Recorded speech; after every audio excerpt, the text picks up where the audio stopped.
온갖 음해에 시달렸습니다. 여러분 이거 다 거짓말인 걸 아시죠? 허풍입니다, 허풍. 누가 나에게 거울을 던질 수 있습니까?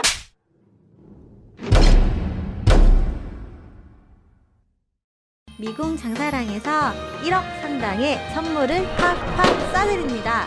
그러니까 지금 바로 미궁 장사랑 검색해야겠죠?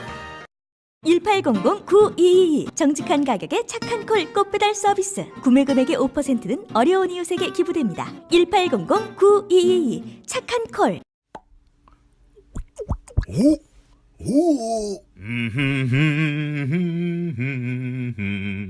흑돼진 흑돈주.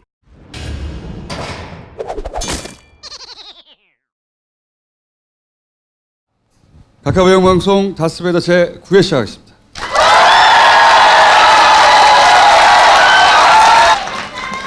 잘생겼다고 했어요? 남자들은 닥쳐주세요. 자, 반백 조진우. 이명박에 대한 오직 이명박을 위해서 쫓아다니다가 늙어버린 주진우 기자입니다. 네. 점점 헬스케지는 갈비 김용민. 안녕하세요. 누구 얘기를 했나요? 그렇습니다. 갈비 얘기가 나와가지고 먹는 갈비인가? 파티 앱에서 여러 가지 기능 확인해 보실 수 있고, 자 오늘 스피디하게 진행해 보겠습니다. 제가 지금 하는 일이 굉장히 많거든요, 요새. 뭐예요? 통상 언제 녹화를 해요? SBS 그 블랙하우스. 월요일 날 녹화하는데, 찍을 게 많지. 썰전은 가만히 앉아서 타타타 떠드는 거 아니야. 네. 그거 졸라게 할 게 많아. 네. 이번 뭐라고?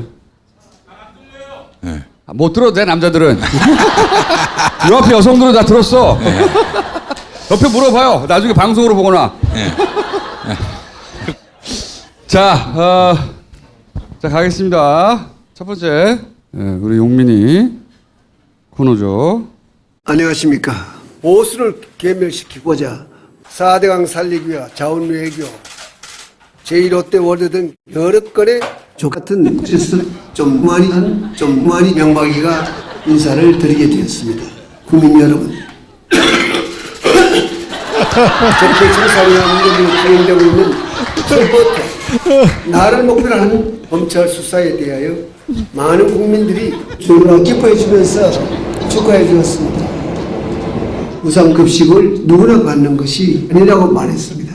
사실은 명박이가 역사 뒤집기와 보복 정치로 대한민국의 건강을 흔들리게 했습니다.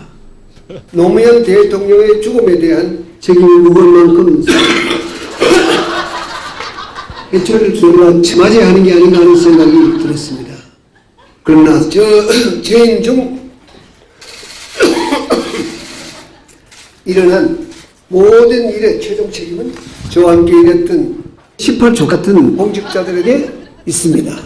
저를 괴롭힐 것이 아니라 그들에게 저희가 많은 고통을 주기를 간곡히 부탁을 드립니다. 물론 저는 나에게 책임을 물어달라 이렇게 말했습니다. 그러나 여러분 이거 다 거짓말인 걸 아시죠? 저와 함께 일했던 사람들이 노무현 대통령의 비리 사건을 공개하겠다고 한 방에 간다고 말했습니다. 그 한 방에 어디 갔습니까? 허풍입니다, 허풍. 너 이름이 뭐지? 문재인 또 말에는 반드시 엄분의 대가를 치르게 여러분의 미신씨 군을 제 명박이가 말씀드렸습니다. 조금만 더 하면 고발될 수 있을 것 같아.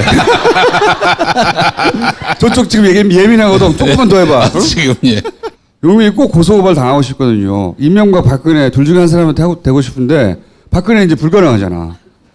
남은 게 이명박이 얼마 안 남아서 빨리 해야지. 아니 근데 사실은 우리 김종수님이나 우리 주 기자 형이나 정봉주 의원까지 다 뭐 고소당해서 재판 서고 또 감옥 가고 그랬는데 저는 항상 뺐어요.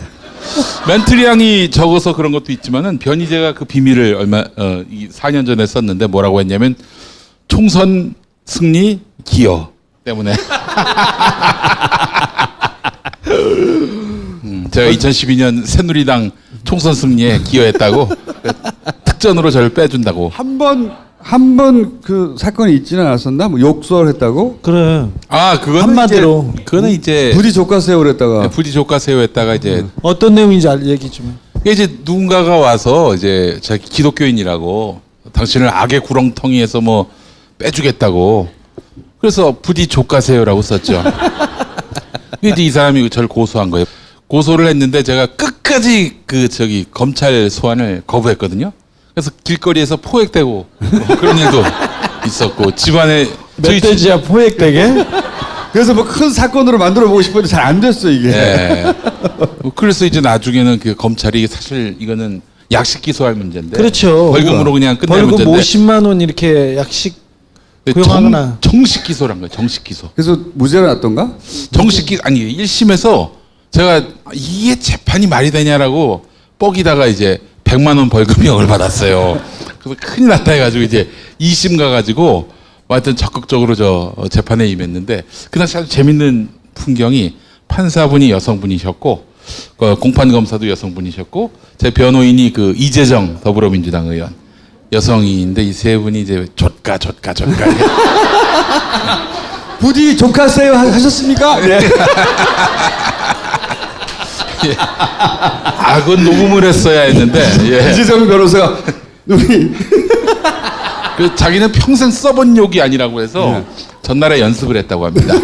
조까 해가지고 그러다가 이제 벌금 20만 원인가 30만 원에 선고유예 그러니까 벌금 안 내도 되는 다음 주에 저희 선고가 있는데 중요한 재판 선고가 있는데 그거 한 6년 괴롭힘 당했는데 6년. 아직 1심이에요. 그때 당선된 사람들 임기 다 끝났어요. 우리만 끌려다니고 있어 아직도. 자 불평불만은 그만하고 이번 주는 지난주에 이어서 얘네들 이제 여론 공작에 본격적으로 돌입했거든요. 올해 들어서 그동안은 무슨 그 종북 타령하고 기존의 방식대로 하다가 이게 안 된다는 걸 깨달았어요.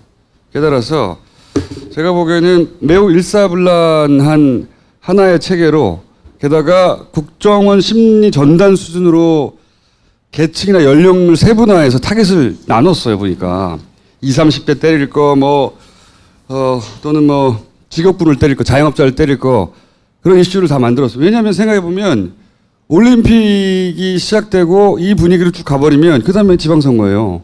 뒤집을 수가 없는 거야. 사실 올해부터. 국가적인 행사 그리고 특별히 스포츠로 성과를 내지 않습니까? 이거는 대통령 지지율에 무조건 플러스거든요. 그러니까 저쪽에서는 대단한 위기감을 가졌단 말이죠. 안 그래도 60, 70% 왔다 갔다 하는데 여기서 이게 굳어지는 거. 이대로 쭉 지방선거 가면 끝장나는 거예요. 그래서 사실은 제가 보기에는 이 문재인 정부도 방심했어요. 워낙 그 큰 이슈, 좋은 이슈, 호재가 등장했기 때문에 남북 대화라든가 사실 불과 몇 개월 전까지 전쟁 난다고 막 지랄지랄 했잖아. 그럼 엄청나게 반겨야 되거든요. 엄청나게 반겨야 하는 뉴스 본 적 있어요, 지금? 최근에? 없어요, 다. 그 조중동이나 YTN이나 연합 혹은 포탈, 알바단, 그리고 자유한국당 다 합쳐가지고 일사불란 하나의 체계로 일사불란하게 잘 때리고 있어요, 제가 보기에는. 이게 이제 타겟별로 잘 때리고 있는데 예를 들면 20, 30대는 비트코인, 단일팀, 자영업자는 최저임금. 이거 전부 사실 한나라당 시절에 했던 거거든요. 자기들이. 좀 이따 얘기하겠지만. 자, 어떤 식으로 하냐면, 봅시다. 치밀하게 준비했어요.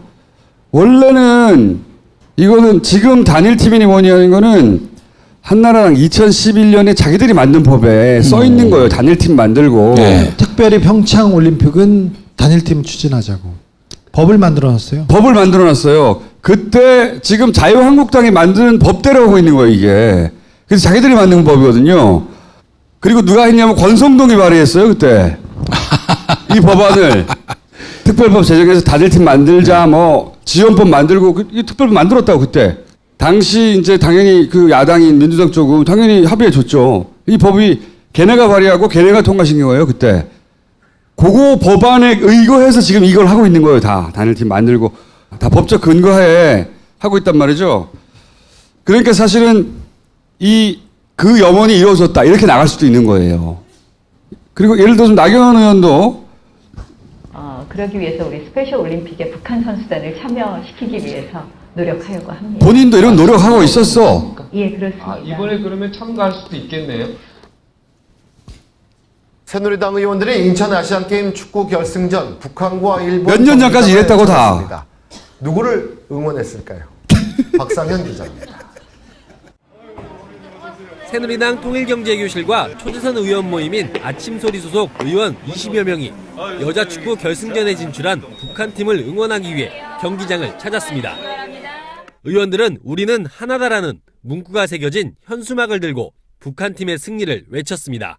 북한 여자응원단 방문 취소에 대한 아쉬움과 안타까움을 달래기 위해 응원단을 만들었다며 의원들은 북한팀 응원을 계기로 남북관계에서 화해의 물꼬가 트이기를 희망했습니다. TV조선 박상현입니다. 이런 집 불과 1, 2년 전까지 했어요. 네. 네. 뭐 단일팀 만들자 법도 그들이 만들었고 이런 노력하다가 실제 됐어. 난리가 났잖아 갑자기 걔네들이 이러면 안 된다고. 그런데 그 앞뒤가 맞지 않는다고 공격을 받아야 되거든요. 그러면 그렇잖아요. 당신들이 만든 법안에 당신들이 주장했던 대로 게다가 전쟁이 어쩌고 하다가 이런 기회가 왔으면 반겨야 되잖아요. 언론 중에 그런 뉴스 본 적 있어요? 그런 보도를 안 해.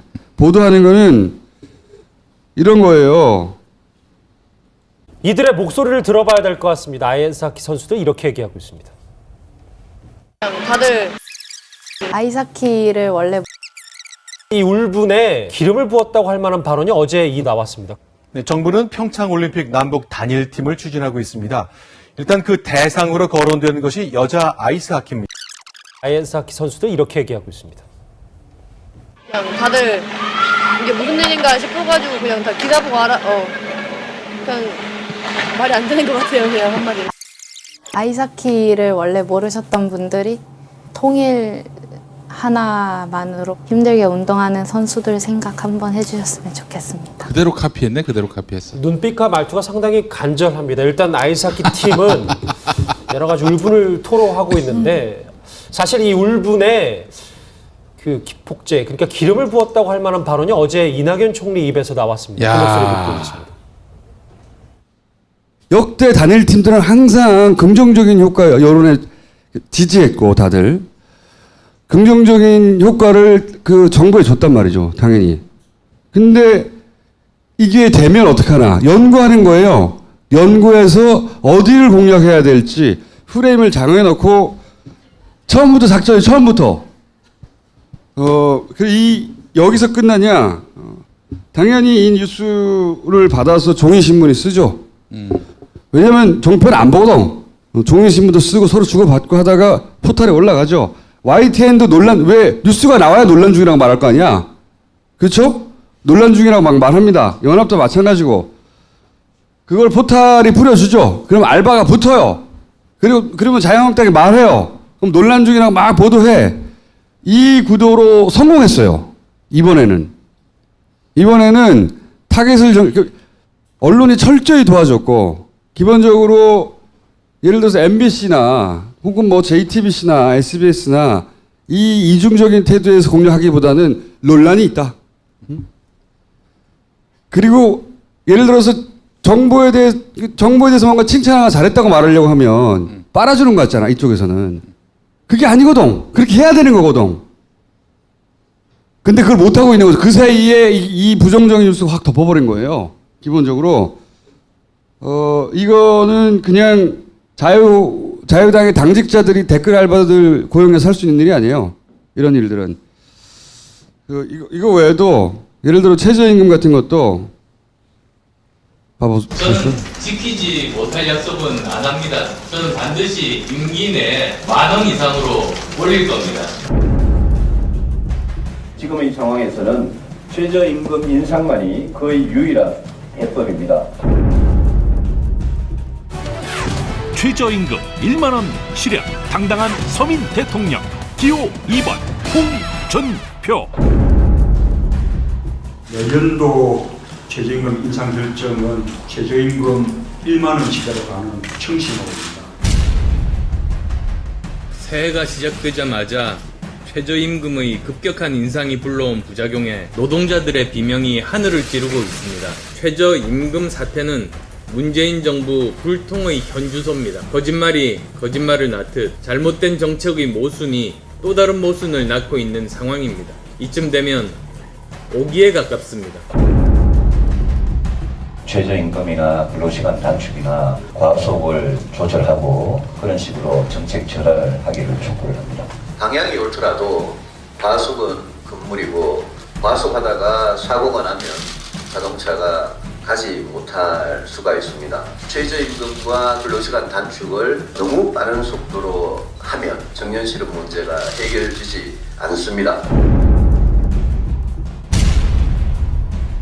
최저임금까지 급격히 올리고 있으니 이래서야 경제가 살아나고 일자리가 생길 수가 있겠습니까? 홍 대표께서도 대선 때 말씀하신 게 최저임금 임기 내 10,000원 인상하겠다. 제가 이야기할 때는 5년 내 10,000원으로 인상을 하되 그걸 정부에서 보전해준다. 이거는 나 이야기한 바가 없습니다. 그러면 어떤 식으로 10,000원 인상한다 했을 때 그거는 대통령이 안 됐기 때문에 지금 대답할 의무가 없다고 생각합니다. 내가 대통령이 되었으면 내가 대답을 하려고 했는데.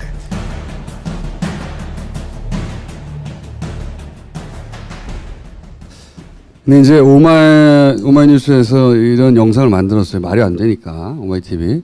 이거는 지상파가 할 일이에요. 앞뒤가 안 맞잖아요. 그래서 그런 공세에 대해서 말이 안 되지 않냐고 일단 야당 공세는 제껴놓고 그리고 정부 정책 중에 뭔가 부정한 거 있으면 까야 되는 거예요. 그렇잖아요? 그런 얘기가 없어.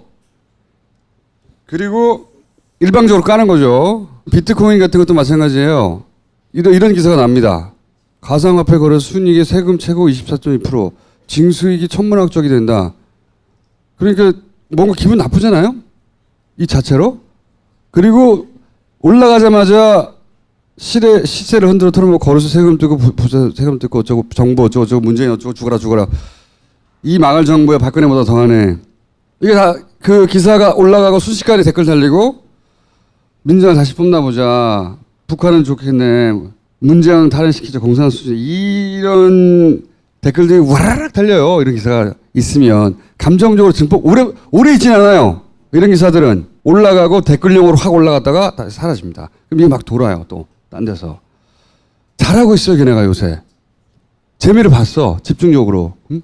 예전에 사방팔방 막 때리던 거 북한 때리던 거 가지고 안 먹혔거든요. 잘. 이걸 아주 일사불란하게 합니다. 그러면서 제2의 바다 이야기다. 큰일 난다. 이 말은 바다 이야기가 되길 원하는 거예요. 큰일 나라 씨발. 응?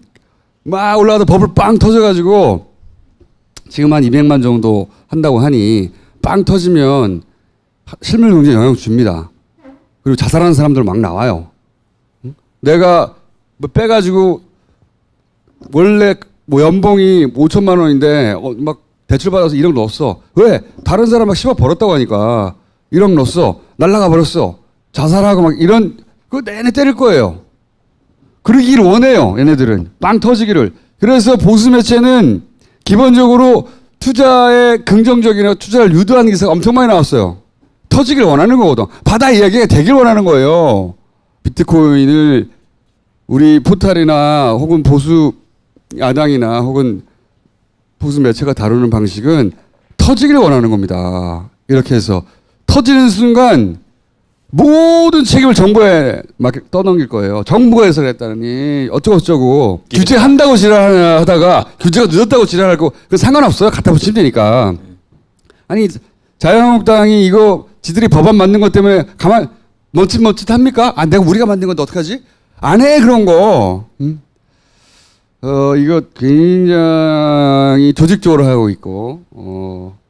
연합뉴스나 YTN은 일보를 쓰는 매체고 국민 세금으로 운영되는 회사인데 아직도 자유한국당과 일베와 그런 수구의 무리들의 납잡이 역할을 하고 있는데 진짜 안타깝습니다. 그 왜 우리 세금으로 그런 독약 같은 언론을 계속 그 자양분을 대줘야 되는지 모르겠어요. 뭐 지금 연합뉴스는 박근혜 때 임명됐던 그 사장이 아직도 있고 YTN은 보다시피 그 친이명박 인사가 사장이 됐지 않습니까? 네, 거기다 기업들이 패널들 하나도 바뀌지 않았어요. 예. 뭐 YTN 그러니까 조중동 원래 그랬고 조중동의 힘이 대단한 게 아니에요. 서로 연합해서 힘을 내고 있는 거예요 지금. 조중동에다가 YTN에다가 특별히 이런 기사가 나올 때 꼭 논란이나 갖다 붙이거나 단일팀 논란이나 갖다 붙이거나 꼭 한마디 합니다. YTN은 뉴스를 전할 때 연합도 마찬가지고요. 그리고 그 끝에는 포탈이 있어요. 포탈이 이렇게 짝짝짝짝짝짝 돌아가고 있다. 짝짝. 근데 네이버가 분당 경찰서에 자기들을 수사해달라고 그거 이제 각을 잡은 거죠. 거기서 예를 들어 프로그램이 없다느니 네이버가 만약에 정말로 제대로 하고 싶다. 네이버 압수수색을 해야 돼요. 자기들을 피해자로 두고 피해자가 아니라 피해자로 두고 수사를 의뢰한 거잖아요. 그게 아니라 피의자로 두고 압수수색을 해야 돼요. 몽창 다. 분당 경찰서에서는 지금 네이버에 그런 그 사이버 수사를 할 만한 능력이 안 돼요. 각이 잡힌 거죠. 이렇게 해서 피해자로 빠져나오는 예를 들어 뭐 최근에 무슨 봇을 돌린다, 프로그램을 돌린다 막 이런 얘기 있잖아요.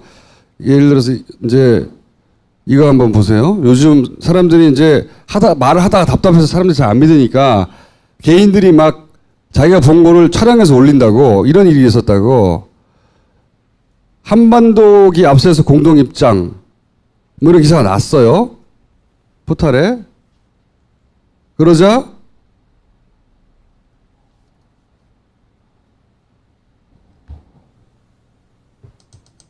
국민들이 불났다. 옆에 숫자가 계속 올라오는 거 보세요. 계속. 오.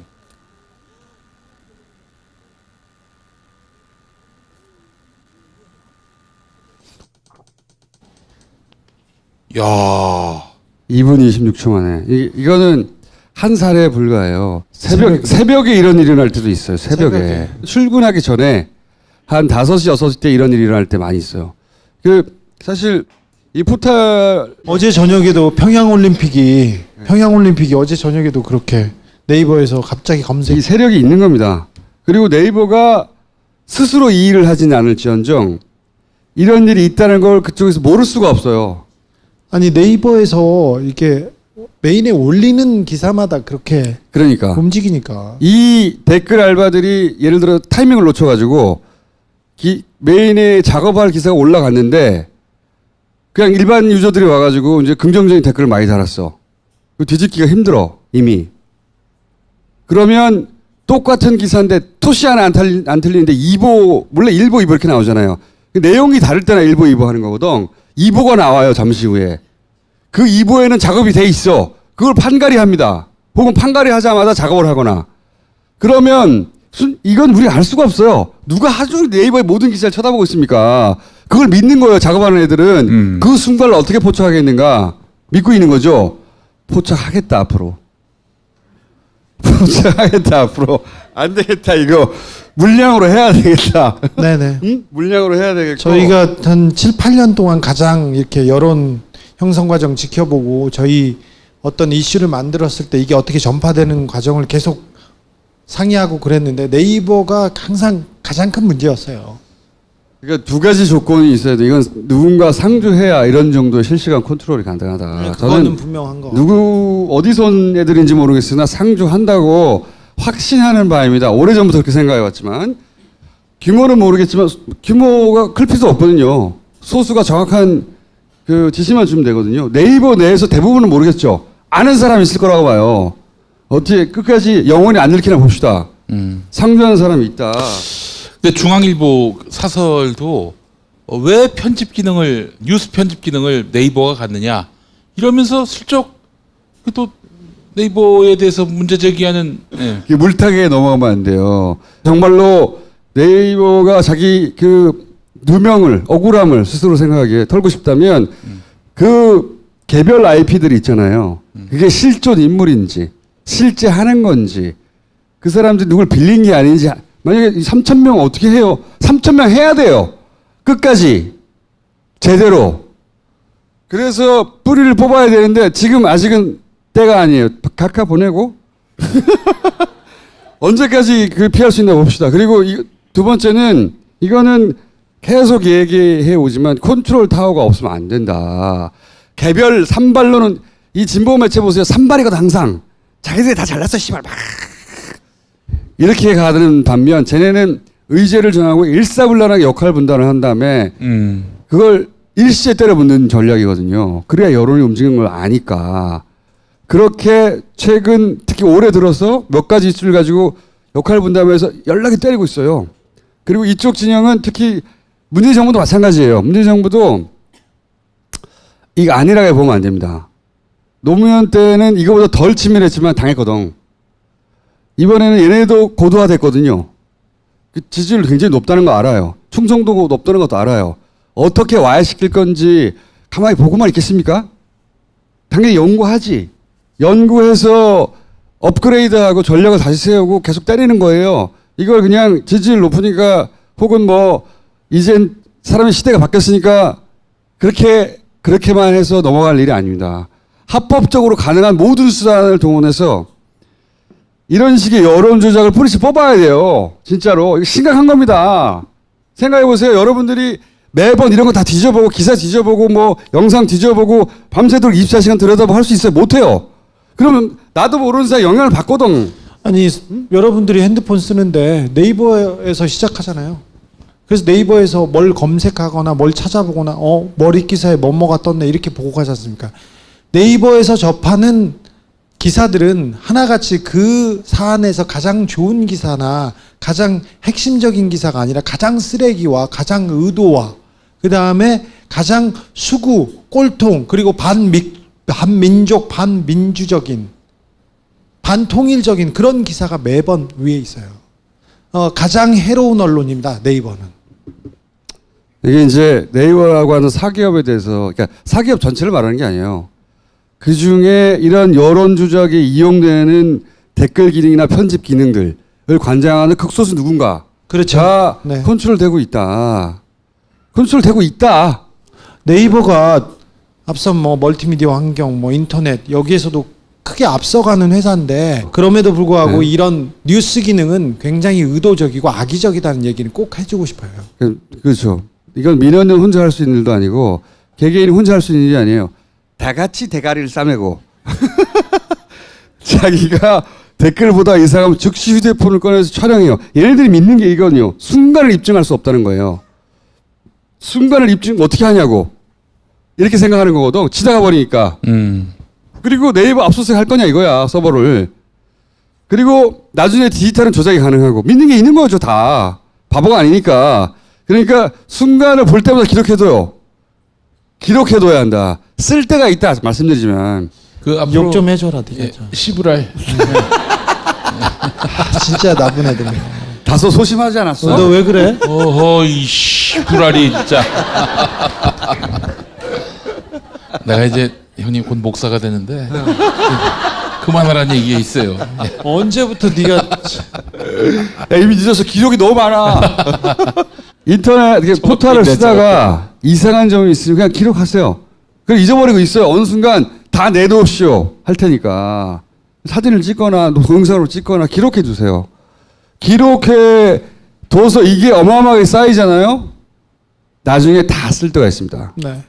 다 쓸 때가 있고 그 조작으로나 나중에 디지털을 조작할 수 있다. 또는 순간에 입증할 수 없다. 이런 배짱을 하는 거거든요. 그리고 극소수밖에 모른다. 이런 배짱을 하는 건데 잡아서 보내야 돼요. 보낼 수 있어요. 예.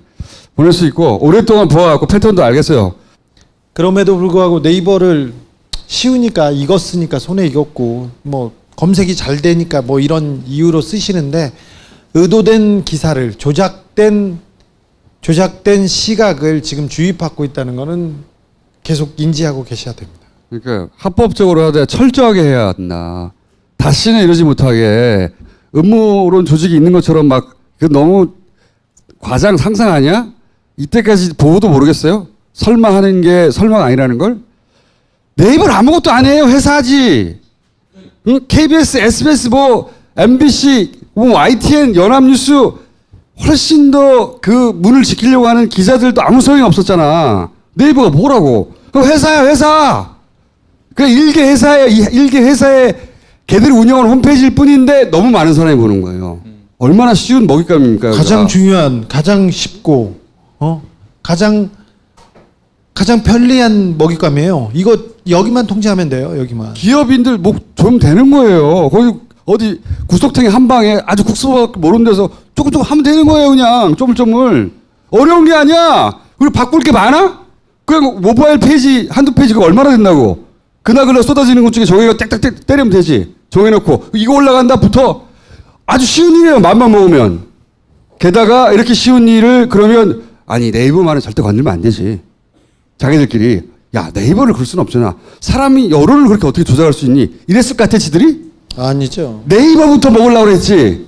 너무 당연한 거야 씨발. 여기는 의심의 여지가 없는 거예요. 전혀. 만약에 저한테 어떤 권한을 줘서 네가 한 자리만 가서 이 사회를 바꾸는데 어떤 역할을 해라 이렇게 하면 제가 그 자리 가겠어요. 네이버에서 여론 조작할 것 같아요. 기업이 직장인들이에요. 걔네들. 폄하하거나 달리하는 게 그냥 직장인이라고. 무슨 투철한 아니야. 내가 이 조국을 지켜야 되는 임무를 띈 공무원 아니야. 거기다 직장인이야. 네이버는 걸려 있는 게 너무 많아요. 검색을 하면 자기네 컨텐츠와 자기네 광고를 판겨 그 주변 사람들이 다 위에서 검색이 먼저 돼요. 이게 엄청난 비즈니스예요. 그래서 이걸 어떻게 조정하느냐에 따라서 이익이 왔다 갔다 해요. 그래서 굉장히 약해요. 약할 수밖에 없는 존재예요. 정부에게 취약하다는 거죠. 그렇죠. 권력에게. 최근에 2, 3주 보면서 노무현 전 대통령이 어떻게 당했는지 잘 떠올려야 하고 법이 허용하는 데에서 가장 강력한 수단으로 이 여론 조작은 개박살을 내야 돼요. 이거 계속 하고 있다니까 10년간 쌓아놓은 자기들이 노하우가 있는 겁니다. 차곡차곡. 자 일단 이명박 일단 이명박 보내고 그 다음에는 정해지는 것 같아. 이거 잡아야 돼요. 네이버에 사심이 있는 게 아니에요. 너무나 탐나는 거거든. 이거는 너무나 사람들 손바닥 위에 자기가 원하는 대로 여론을 조작하게 배달할 수 있다고 생각해봐. 너무 탐나. 절대 그냥 둘 수 없어. 거기 왜 그냥 이게 자연스럽게 돌아간다고 생각해. 어떤 언론도 그러지 않았는데 국내에 존재하는 대형 언론들은 누구나 다 집어먹으려고 그렇게 길을 썼는데 네이버는 그러면 안 된다. 미쳤지. 지금이라도 네이버가 양심 선언을 했으면 좋겠어요. 회사가 어려워지라고라 혹은 뭐 그런 이유가 아니에요. 요 뉴스 화면에 특정 노출 지면 요게 네이버 전체를 무너뜨릴 겁니다. 이런 식으로 계속 가면. 그러니까요. 협박이 아니라 영원히 숨길 수 없어요. 이거 진짜로. 네이버에서 지금 얘기를 하지 않으면 다른 데서 다 지금 수사하고 있는데 수사하고 있어요 지금. 사실 국정원에서도 많이 나왔어요. 삼성에서 관여한 것도 많이 나왔고. 네이버 특집은 나중에 합시다. 이제 조금 남았네. 요거는 요 얘기까지 하고 전체 둘이 인상이 닮아가시네.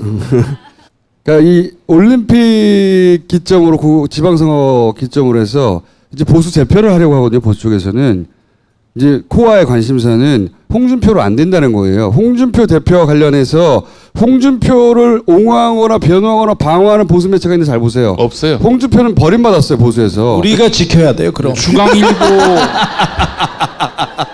홍준표 대표를 안 된다고 본 겁니다. 예. 그러니까 홍준표는 혼자 외롭게 고립되어 있는데 본인이 진보 매체에 의해서 고립다고 생각하지만 그게 아니에요. 실제로 그쪽을 원래 싫어하고 홍준표를 도와주지 않는 것은 보수 매체예요. 실제로 홍준표 신년 기자회견 했는데 그 이튿날 중앙일보, 동아일보가 쌩깠어요. 아예 지면에서 보도를 안 해. 그 대체제로 요 프레임. 요네들을 생각하고 있어요. 그 중에 제가 보기엔 안을 생각하고 있어요. 이 소위 코아 쪽에서는. 자, 홍준표를 지켜야 됩니다. 네. 그래서 이제 가끔 우리가 이 둘의 구도를 어떻게 바라봐야, 지금, 어떻게 바라봐야 될 거냐, 또는 이 둘의 정체는 무엇이냐. 저희 책임을, 이 통합에 대한 저희 책임을 다하겠다는 뜻에서 저는 지금 백의종 군 이야기할 당대표 하겠다는 거야, 합당하고 나서도. 유승민 대표는 백의종 군 생각 자기는 백의종 군을 하겠다 그랬거든. 블록체인 질문이 아니에요. 사전에 조율이 있잖아요.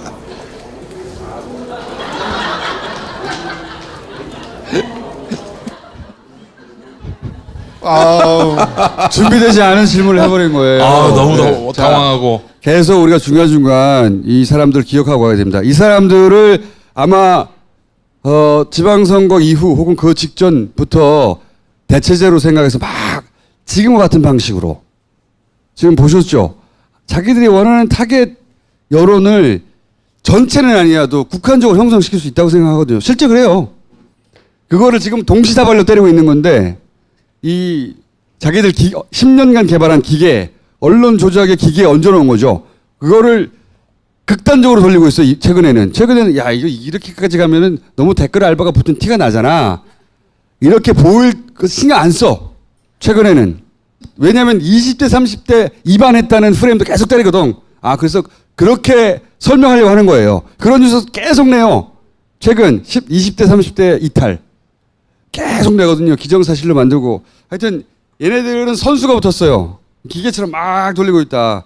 방심하면 좆된다. 이거 철저히 이 기계 조선일보가 그렇게 쓰는 거는 어쩔 수 없어요. 지들이 그렇게 생겨 먹었고 영원히 앞으로 그럴 거예요. 근데 걔네들이 힘이 떨어지니까 이제 개별 조중도 무슨 힘이 있어. 힘이 떨어지니까 체인으로 묶어서 여론 조작의 기계를 만들어낸 거예요. 막 돌리고 있는데 그 정점에 포탈이 있다. 이거 끊지 않으면 이 기계에 당한다. 사실이 아닌데도 불구하고 당하는 거예요. 만들어낸 여론에 휩쓸려 가는 거지. 기로 가십시오. 네. 다룰 테니까. 자, 잊지 말라고 잠시 보여드렸어요. 우리 얼굴이 잊혀지지가 않아. 국정원 특활비에 관해서 저희가 얘기했던 거, 우리가 다스베이더 몇 편에 1편에서 얘기했나? 이동영 씨가 자기 아버지 월급 받는다. 이 얘기는 벌써 한 달 넘게 한 달 전에 했었잖아요. 박범계 의원이 나오신데 그러면 어떡하니? 그런가? 그런데. 예. 그런데 뭐 사실 요즘 언론들이 뭐 단독이다 뭐다 해가지고 이렇게 말해야지. 예. 박범계 의원이 따먹었어 이게 아니라 우리가 해서 안 되는 거 의원님이 해냈구나. 만약에 의원님이 오늘 안 나왔으면 그렇게 말해야지. 따먹었어. 아니 나오실 줄 몰랐지 내가. 아유. 11월 중순에 첫 방송에서 얘기했던가요? 저게 원세훈 씨 부인 얘기. 그때 국정원 특활비하고 그리고 다스 실소유주 거기에서 승부가 갈릴 거라고. 결국은 감옥은 국정원 특활비와 다스에 있는 세금 처리에서 갈릴 거라고. 아파트 얘기 이때 했죠 이때. 네. 9월부터 했어요 형님. 그러니까 그때 얘기했어요. 이게 이명박 추격기 152페이지에 거기 나와. 나오는데 기다리셔 빨리 해 이제. 나오는데 그 얘기가 이번 주에 지금 화제가 되고 있습니다. 조금만 들어보시죠. 네, 원장님 재임 시절에 아파트 사셨죠? 딸이요. 어디예요? 반포에 아파트 사셨지 않습니까? 24억짜리. 저가요? 따님이요. 아닙니다. 우리 딸은 지금도 전세 살고 있습니다. 반포에 아파트 산 거는 그러면 따님도. 반포에 사는데요? 네. 저희 딸은 전세 살고 있습니다. 그럼 반포에 아파트를 산 거는 아닙니까 사실이? 전혀 사실이 아닙니다. 딸이, 예. 누가 그런 얘기를 해요? 원세훈 전 국정원장 재임 기간 원전 원장에 사셔가 10억 원이 넘는 강남 아파트를 모두 현찰로 구입한 정황이 포착됐습니다. 집을 팔았던 사람 그분이 증언하시기를 검찰에서 네. 집을 사러 오실 때 10억을 가지고 오셨다. 그리고 아유 정말 그 사람은 곧 보세요. 고소당할 테니까. 10억 집 이 자체가 말이 안 되는 건가요? 아유 말이 안 되죠. 전세를 끼고 네. 샀는데 무슨 10억이 필요하지도 않아요. 그리고 강남 집이었잖아요. 강남집이라도 그렇죠. 그 당시는 그 정도 안 비쌌습니다. 그러면 보통 부동산을 아니 근데 부동산을 사고 팔 때 현금도 줄 수도 있지요. 그러니까 현금 가져가신 건 맞아요. 아니 말 같지도 않은 소리 그런 거를 우리는 본 적도 없고요. 그리고 아버지가 원장님을 하시는 거지 돈을 가져오는 장사하는 사람이 아니지 않습니까? 네네. 그러니까 말 같지도 않은 소리 하지 마시고 앞으로 전개되는 거를 좀 쭉 보세요. 거짓말 하시는 거죠 계속 다. 현찰 주고 사셨어요. 자녀가 1남 2녀였나요? 다 사셨어요 그때. 근데 그 돈이 국정원 특활비였어요. 국정원 특활비 특별히 북한에 특수 공작해야 되는 공작비를 특수활동비로 다른 쪽으로 전용해서 그 돈으로 사셨어요. 북향으로 사신 모양이네. 네. 근데 원세훈 원장이 제가 처음에 말하다가 너무 많이 불었다 얘기를 했었는데 그때는 안 나왔었는데 원세훈 원장이 가자마자 특활비를 쓴 게 너무 많아요. 너무 많아요. 뭐 스탠포드에다 갖다 놨죠. 캐나다에다도 갖다 놨죠. 집도 사줬죠. 그리고 집도 고쳤죠. 다른 것도 썼죠. 그림도 샀죠. 특활비로 국정원장 시절에 산 그림을 떼가지고 또 집으로 갔어요. 끝나고 갈 때. 내가 보기에는 형량이 한참 추가될 것 같아요. 네. 이분 엄청나게 추가될 거예요. 그런데 너무 많으니까 야, 또 이거 어디다 썼어? 그러니까 원세훈 이거 다 내가 안 썼고 이건 이명박이 썼다고 그때 일렀어요. 나왔어요. 특활비 다른 문제도 뭐 지금은 김희중 전 비서관만 이렇게 얘기 나오고 그 사람이 뭐 배신이 아니죠. 진실을 말하고 있는데 왜 배신이야? 배신은 지들이 했지. 배신은 자기네들이 했고, 아니 자기가 범죄 행위를 저지르고 그 밑에 있던 애가 양심 선언을 하거나 진실을 말하는데 그걸 배신이라고 쓰는. 게다가 감옥 간 것도 내가 보기엔 지가 먹은 게 아니에요. 아니야. 그것도 언론이. 지가 먹은 게 아니야. 자기는 배달만 한 거야. 배달만. 김희중은 애초에 감옥 자체도 억울하게 했어요. 제가 보기엔. 네. 예. 저희가 처음에 얘기를 할 때 김희중 얘기는 안 하고 김희중 얘기를 몇 가지 했었어요. 그분은 얘기를 하고 있어서 좀 가려주고 싶은 생각이 있어서 얘기를 했었는데, 자, 김희중뿐만 아니라 김백준도 다 얘기했어요. 정기적으로 받은 국정원 특활비가 아니고 갑자기 받은 돈이야. 그거 이명박이 시켰다니까. 이명박이 다스 소송 관련된 돈이었을 가능성이 커요. 이게 그러니까 돈은 쉬운 게요. 네가 먹었지. 아니야. 진짜라 먹었으면 모르겠는데 안 먹었으면 그것만큼 억울한 게 없거든요. 나오게 돼 있습니다. 그래서 원세훈과 김백준과 김희중 모든 사람들이 국정원 특활비를 너무 많이 먹었어요. 김윤옥 직접 받았어요. 김윤옥이 받아서 전달한 것도 있어요. 자, 김윤옥 받았고 이시영 너무 많이 받았어요. 이상득도 너무 많이 받았어요. 국정원 특수활동비를 국정원 특수활동비를 가족들이 다 나눠서 쓰고 주변에서 다 썼습니다. 진짜 이 시부랄 가족들 아니야 이거? 네. 자, 시부랄 패밀리. 자, 야, 그거 잘하면 고소될 수 있어. 한 번만 더 하면 돼. 자, 이 부분은 거의 다 돼 있습니다. 그런데 너무 많아서 계속 나오고 있어요. 지난번에 제가 언제 얘기했잖아요. 월 2억씩 정기적으로 받았다. 그걸 곱하기 5가 아니고 어떤 기간 동안에 2억씩 받았어요. 그거 말고 받은 돈이 뭐 2억, 5억, 몇 천만 원 이렇게 또 많아요. 김윤옥 여사께서 쓰신 돈 어디다 쓰셨는지 알 수는 없어요. 어느 꼬리표가 붙지는 않지. 네, 근데 붙지는 않는데 어디에서 많이 쓴 거는 좀 알고 있어요. 거의 파악이 돼 있어요. 그래서 명품도 많이 샀어. 명품도 많이 사셨어요. 근데 그 돈이 얼마나 글로 들어가는지 입증하기는 어렵죠. 그리고 현금이 특수활동비를 이쪽으로 받았는데 이쪽에서 다른 돈이었는데 이렇게 얘기하면 또 그러니까 그거는 나중에 이제 주머니가 이어질 수도 있지 않습니까? 그렇지. 치마 입었어, 치마. 그 이명박과 김윤옥 여사의 그 쇼핑 습관에 대해서는 나중에 얘기할게요. 나중에 이제 밥 먹으러 갔을 때 밥 먹으러 들어가기 전에 아케이트를 이렇게 하고 이거 괜찮네. 그러면 다 들고 트렁크에다 실어줬는데 돈은 지불 안 하고 그런 내용들도 또 많아요. 자, 이거는 좀 지나갑시다. 지나가서 특활비에 대해서 다 얘기 나왔는데 지금 원세훈 씨 부인 이 여사께서 나오는 팩트들도 다 거짓말을 하고 있어요. 그래서 인정할 수가 없지 사실. 네. 그건 받았어요. 집 샀어요. 어떻게 그러니? 끝까지 아니라고 그래야지. 뭐 잘 될 거예요. 그리고 오늘 되게 중요한 날입니다. 이동형 씨, 그러니까 이상은 회장의 아들, 그리고 다스의 부사장입니다. 들어보자고. 검찰에 갔습니다. 들어가서 성실히 임하겠습니다. 일단. 많이 국민 여러분들이 궁금해하시는데 다스는 과연 누구 거라고 생각하십니까? 그거는 뭐 당연히 뭐 저희 아버님이 지분이 있으니까 저 그렇게 생각하고 있고요. 일단 들어가서 성실히 임하겠습니다. 너무 닮았어. 그거 들어가서 말씀드리겠습니다. 아버지가 월급 사장이라는 요청 나왔잖아요. 네네네. 아닙니다. 죄송합니다. 피의자 신분으로 오셨는데 죄송합니다. 피의자 신분으로 오셨는데 국민들 자신할 수 없어요.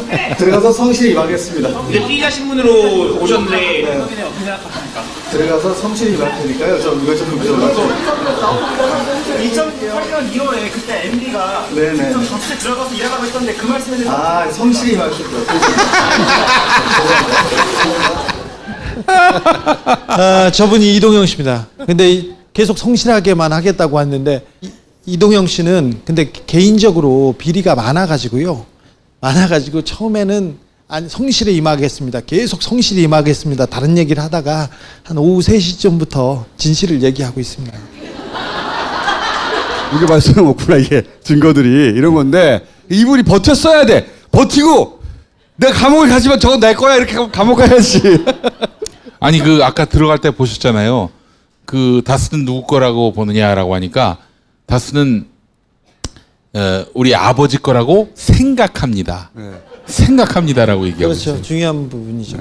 예리했어. 응? 네, 예리했어. 생각 계속 하고 있는 거지. 그랬으면 좋겠다. 막 생각하고 아버지 있는 거야. 거면 아버지 거지 뭐 아버지 거라고 생각을 해. 씨부랄. 사실 몇 달 전에 이 다스 문제가 불거졌을 때 그 이동영 씨 그리고 이상은 씨 주변 사람들에서 말이 나오기 시작해가지고 2달 전부터 이분은 그 가족회의에서 배제되고 계속 욕 먹고 있어요. 아 이동영 씨가? 네. 잘 생각해 보세요. 이게 사법적으로 어떻게 처리될 건지하고 무관하게 이명박 머릿속에 한번 생각해 보세요. 머릿속에 내가 이걸 인정하는 순간 그동안 거짓말쟁이가 되지만 내 재산은 지키잖아요. 감옥에 갈지언정. 이 140억 받으려고 하다가 여기까지 온 거 아니야. 다스는 누구 겁니까? 걸려가지고 우리 덫에 여기까지 온 거 아니야. 그거 만약에 140억 안 받았잖아요. 다스는 누구 겁니까? 시작이 안 되면 여기까지 못 와요. 전체적으로. 그렇죠. 그게 분위기를 막 끌고 가는 거거든요. 그렇죠. 나는 꼼수사 시절에 그 얘기들이 있어요. 140억만 안 했으면 끝났을 일이라고. 나는 꼼수사 초기부터 얘기했어요. 이게 잡아갈 거라고. 둘이서 맨날 얘기했어요. 근데 이제 나도 얘기했다고 좀. 너는 얘기 안 했어 그때. 야 욕해. 아이 씨부랄. 그 분위기가 쭉 밀고 온 거거든요. 다른 건들도. 그런 다음에 이제 각하 생각해보면 작년 8, 9월은 야 그래도 대통령 하나 갔는데 또 하나 한다는 게 너무 부담스럽다는 분위기지만 지금 없어 그런 분위기. 언제 가나? 뭘로 가나? 다들 이제 끝났구나. 무슨 떡을 돌리나 백설기를 돌리나. 그게 6개월 걸린 거예요. 거기에 다스로 밀고 온 겁니다. 초반에 사람들이 플란데스에 개하고 이러면서 분위기 만들고 이제 끝났다. 거기까지 온 건데 이명박 머릿속에 들어가 보자고. 진짜 일색일대의 괴로움이거든 이거. 돈을 포기하고 이거 하나는 벗을까? 딴 것도 있는데? 요거밖에 없으면 그거 포기하고 벗은 다음에 나중에 찾는다 이렇게 생각할 수 있는데 그게 아니잖아요. 이제 그 선을 진짜 넘어갔어요. 딜레마예요 지금. 넘어갔어요. 끊임없이 그 생각을 하고 있을 거야. 끊임없이 저거 아깝다 씨발. 아니요. 다스의 재산은 다 이명박한테 가요. 근데 다 뺏기게 돼 있어요. 그러니까 저는 항상 상대방의 입장에 감정이입을 한 다음에 항상 추리를 해서 사건을 푸는데 그 과정에서 이명박이 감정이입을 하다가 깜짝 놀랐어요. 어머 어떡해. 이 일생일대의 딜레마. 졸라 고민하고 있을 거야. 잠이 안 올 거야. 그러니까 법적으로 어떻게 진행되는가하고 상관없이 그 집착에 놀랐거든요. 돈에 대한 집착. 140억 가지고. 그리고 왜 지난번에 김경률 회계에서 나왔을 때 얘기했잖아요. 다 지나갔는데 죽었는데 왜 죽었냐고. 김재정 안 죽었어야 되는데 죽어버린 거예요. 왜 죽었냐고. 죽은 사람 어떻게 해? 왜 죽었냐고. 안 죽었으면 어떻게 돼. 계속 계산해봐. 그래서 가족회의 때 맨날 얘기했어요. 김재정이 무릎이 안 좋았어요. 무릎이 안 좋아서 어디 가면 안 되는데 스키 타러 갔거든요. 그때 죽기 때. 그래가지고 왜 스키 타러 갔는지 그 욕을 계속 했어요. 그리고 나서 모일 때마다 왜 스키 타러 가가지고 그러냐고. 사망 전에 이걸 처리했으면 얼마인지 막 계산해보라고 그러잖아. 죽고 무슨 소용이 있어. 아무 소용이 없거든요. 이미 사망했기 때문에 돌이킬 수 없어요. 정말 그런데 그 계산하고 앉았잖아. 너무 머릿속에서 안 떠나는 거야. 정말 각하는 진짜 숭배하고 숭배해도 모자란 진짜 돈의 신. 그런 사람이 돈의 신. 지금 이거 얼마나 딜레마겠어요. 아우 너무 괴로워. 지금 이 국면에서도 감옥 갈 걱정보다는 돈 걱정을 더 하는. 그렇죠. 아이 그렇죠. 둘 다 싫거든. 기침하는 거 봐. 2번씩 하잖아. 네. 자, 자택서 의식 이루셨고요. 네. 자, 이건 뭐 그럴 줄 알았어요. 아프실 예정이셨는데 네네. 네, 돌입하셨고요. 예. 다스는 누구 겁니까가 수면 위로 올라오자마자 2달 조금 넘었나요? 이상은 다스 회장도 병원에 입원하셨어요. 병원에서 검찰 수사를 준비하고 계세요. 근데 그 이상득은 머리가 좋은 사람이에요. 좋은 사람이고 이게 나름대로 이게 법리적 논리적으로 대답을 하는데 이상은은 그렇지 않아요. 그래서 일찌감치 병원에다 실어놨습니다. 자, 이분은 빠져나갈 데가 없어서 지나치게 빠르게 아프실 예정에 돌입했는데 어쨌든 의식을 잃으셨어요. 중환자실로 가셨어요. 돌아가시면 안 되는데. 네. 이명박도 더 늙기 전에 신체 건강할 때 잡아서 감옥에 보내요. 자, 최근에 이 저수지 게임 넷플릭스에서 상영되고 있습니다. 네. 외국에서 지금 메일이 많이 오고 있습니다. 넷플릭스. 네. 놀랍지 않습니까? 이 사건도 제가 그 블랙하우스에서 채널 하나 생겼잖아. 존나게 다룰 거야 계속. 마카 이제 국내에서도 100%로 드실 수 있습니다.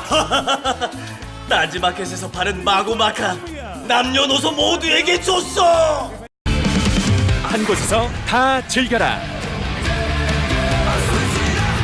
다양한 스포츠와 체험을 한 곳에서. 레전드 스포츠 히어로즈. 주지가 몇 개냐?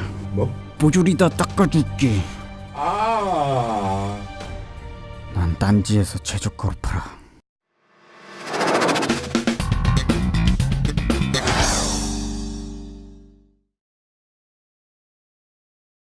자, 박범계 의원을 모시겠습니다. 무슨 욕을 이렇게 많이 해요? 무슨 뭐? 앉아서 하십니까? 서서 하십니까? 네, 서서. 앉으나 서나 큰 차이가 없기 때문에. 의원님 말이 설득력이 있을수록 국민들한테 다가갈수록 저 돼지가 옆에서 추임새를 넣어줘요. 네. 조또가 좋을까요? 시부란이 좋을까요? 야, 적폐청산 위원장님 나오셨어. 최고위원이시고. 반갑습니다. 안녕하세요.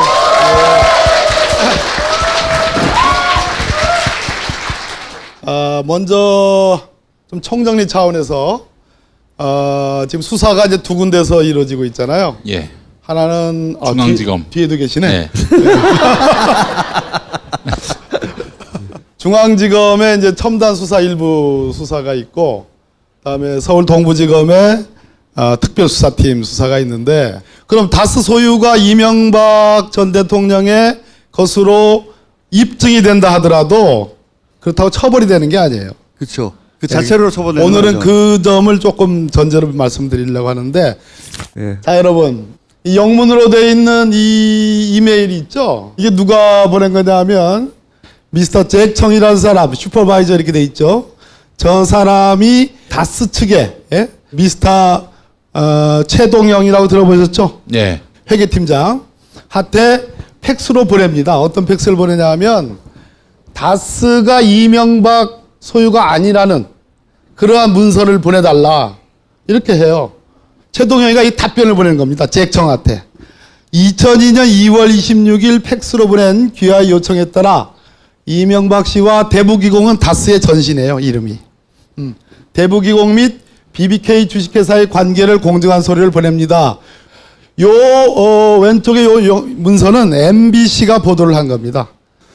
근데 이게 무슨 의미가 있느냐? 뭐라고? 지금 뭐 뒤에서 어떻게 하셨어요? 아니요. 하세요. 이렇게 좀 해주세요. 네, 뒤에서 어떻게 했는데? 아니요. 얘기 좀 해주세요. 저 최동영 씨하고 친해요, 제가. 네. 저 서류도 다 저한테서 나왔어요. 그럼 이것도? 네. MBC에 간 것도? 네. 다 주진우 기자가 다 갖고 있어요. 근데 재미난 거는 여기서 백날 떠들어도 100만 명밖에 안 봐. 제 입으로 해가지고 연합뉴스와 MBC, KBS, SBS, 자, 박수 한번 주세요. YTN, 네. MBN 이렇게 나가야지 1000만 명이 보는 거예요. 아까 제가 위에서 보니까 저를 무지하게 뭐 좀 디스를 하던데 다스베이다에서 100날 해봤자 100만 명. 아, 네, 어르신 말씀이세요. 네. 제 입으로 나가야지 1000만 명이. 그렇죠. 네. 제 입으로 나가니까 소환하잖아요. 네네. 제 입으로 나가니까 수사하잖아요. 그거 인정하죠? 의원님, 총수가요 씨부랄이라고 한마디 하라고 하네요. 이래가지고 총수님 처음 듣죠? 다 나왔던 얘기예요 여기서. 나왔던 얘기? 아니요. 나와서 소용없다니까. 100만 명이야. 내가 얘기하면 1900만 명이고. 맞죠? 네. 그런데 여기까지는 나왔던 얘기인데 자, 뭐 오늘 들어간 이동형이 왜 중요하냐면 지금 이 모든 사단이 모든 문제가 불거진 결정적인 계기가 있어요. 2016년 봄부터 여름까지 이 다스를 둘러싸고 이 MB의 가족들 사이에서 어마어마한 일이 벌어진 거예요. 네. 그죠? 그렇습니다. 네. 네. 한 말씀 하시죠. 맞습니다. 아, 맞습니까? 왜냐면 잘 듣고 있습니다. 원천 자료가 여기 있기 때문에 내가 일일이 승인을 받고 얘기를 해야 돼. 네. 자, 이시영은 MB의 아들, 이동형은 이상은의 아들. 이상은은 MB의 큰형이에요. MB의 형이에요. 그런데 이 사촌 간에 이동형, 이시영 사이에 분란이 생깁니다. 소위 권력투쟁이라는 게 생겨요. 그동안에는 이동형이 실질적인 그 다스의 부사장이었어요. 상당히 신임도 줬어요. MB가 당선자 시절에 최동영 씨 얘기입니다. 최동영이 검찰에 진술한 얘기입니다. 최동영 씨하고 이동영이가 같이 MB를 찾아갑니다. 그 당시에 이 다스를 둘러싸고는 김상우 사장이 있어요. 이 MB의 실권자예요. 김성우. 예. 예. 그런데 이 김성우를 둘러싸고 뭐 여러 가지 그 잡음이 있었어요. 경영진 간에. 이상은을 지지하는 사람이 김성우가 좀 못됐으니까 좀 바꿔줬으면 좋겠다. 그래서 이상은이가 진짜 실권이 있는 줄 알고 얘기했다가 제가 알기로는 크게 혼을 당하고 그랬다고도 해요. 그런 시점에 이 둘이가 찾아가가지고 이거 회사에 무슨 이런 저런 문제가 있다고 MB한테 보고를 하는 거예요. 이동영이가. 예? 이동영 보고를 하니까 MB가 떡 앉아서 하는 말이 그럼 네가 가서 한번 해봐. 이 얘기를 했다는 거예요. 그러고 나서 2008년 4월에 이동형이가 다스의 부사장으로 입사를 합니다. 아시겠죠? 그런 이동형이가 다스의 부사장으로 실질적으로 경영에 관여해서 일을 해요. 일을 하다가 2016년도에 무슨 문제가 생겨가지고 이제 싸움이 났는데 그 문제가 생긴 두 건이 이겁니다. 그중 두 건이 하나가 대학관광이라는 이 다스의 직원을 출퇴근시켜주는 통근버스를 운영하는 협력업체예요. 다스의 협력업체. 예. 이 대학관광의 사주로부터 이동영이가 한 달에 230만 원씩 토탈 7,200만 원을 삥을 뜯는 거예요. 삥을. 하하. 예. 만약에 말해요. 자기 아버지가 실제로 다스 소유주고 자기가 다스를 물려받을 황태자라면 자기 직원들 통근시켜주는 그 통근버스 협력업체 사장한테 삥을 뜯겠어요? 그것도 7억 2천만 원도 아니고 7,200만 원. 한 달에 230만 원. 뜯을 수도 있는 집안 같은데요. 네.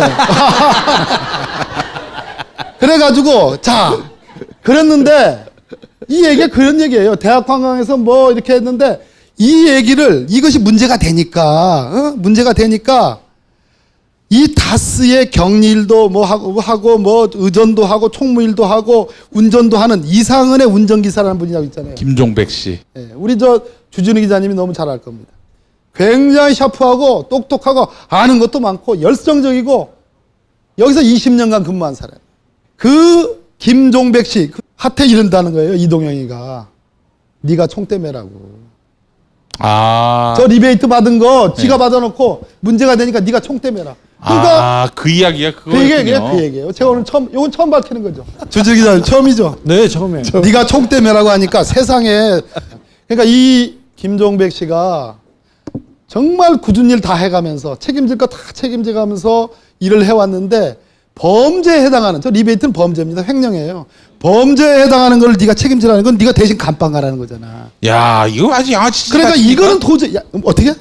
시부랄 양아치지. 이건 도저히 받아들일 수 없다라고 노해요. 노하니까 그때부터 인사상의 불이익을 3년간 주는 거야. 이동영이가 이동영이가 김종배. 그리고 이리 돌리고 저리 돌리다가 그래서 김종배가 더 이상 못 해먹겠다고 해서 나오는 거예요. 예. 아시겠죠? 이때부터 문제가 된 겁니다. 예. 이건 또 다른 리베이트입니다. 네. 이거 중요한 부분입니다. 이건 처음 나오는 얘기입니다. 이게 처음이죠? 네, 얘기 안 했습니다. 안 했어요. 확실히 안 했어요. 김어준 뉴스공장에도 안 했잖아요. 안 했어요. 예. 이거 중요한 맥이에요. 처음 얘기죠. 특별히 오늘 이동영이 검찰에 갔잖아요. 그리고 그래서 지금 가장 중요한 부분입니다. 요거 때문에 입을 열지 않을 수 없었을 것이다. 오후 3시부터. 요겁니다. 이 6억 3천원이 큰 돈이잖아요.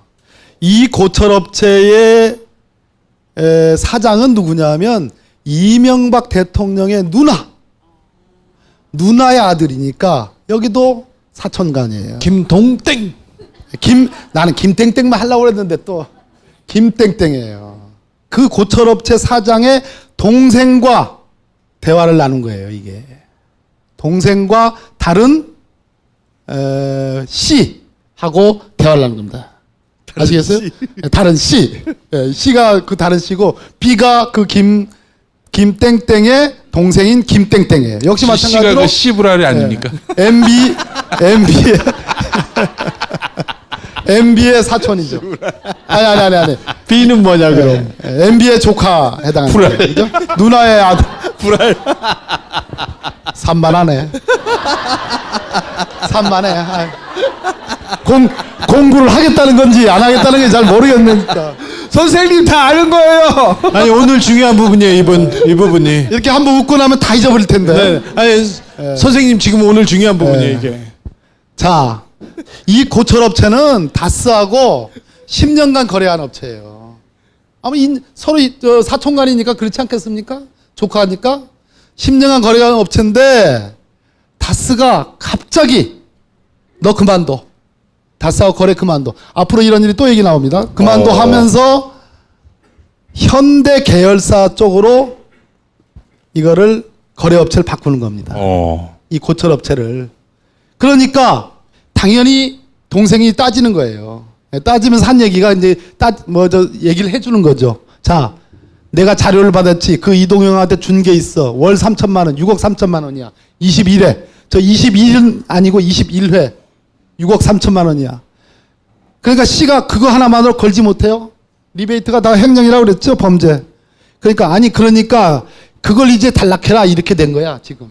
왜냐하면 먹은 돈 토해라 이거죠. 먹은 돈 토해내라. 네. 우리 거래도 중단시키고 그동안 가져간 돈 있지 않느냐 토해내라 이런 얘기예요.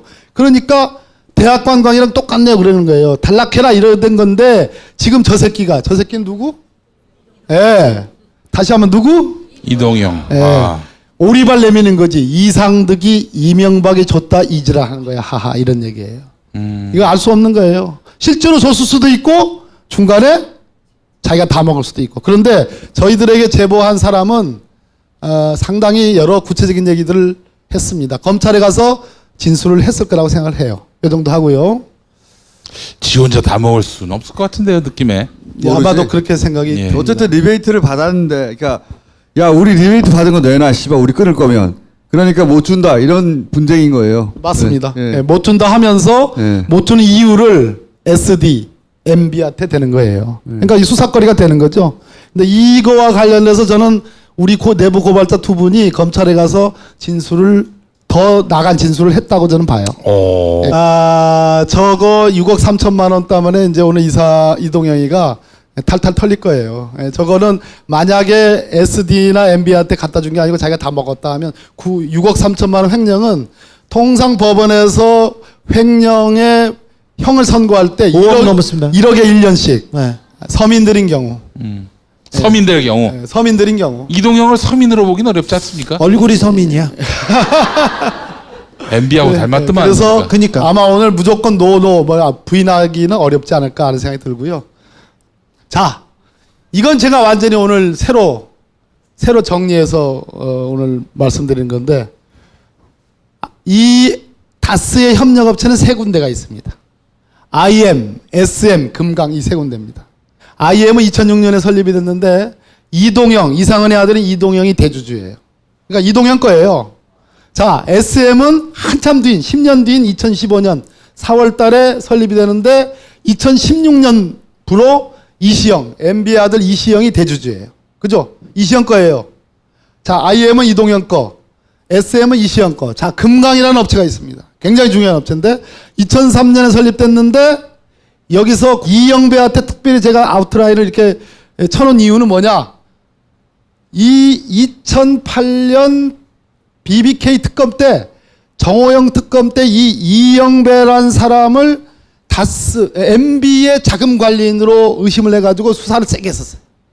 주진우 기자님 아시죠? 네. 네. 여기에 대해서 할 말이 있죠. 이영배. 영배. 네. 네. 네. 경주. 네네. 세 번째. 예. 그죠? 네. 아, 세 번째 얘기했어요? 아니요. 아, 얘기 안 했어요. 예. 이영배 얘기 안 했어요. 아, 이영배 얘기 안 했어요? 네네. 그 왜 저 어디 보도에 보니까 있는 것 같던데? 아니, 이영배가 중요한 사람이라고만 얘기했어요. 예, 예. 네. 100억짜리.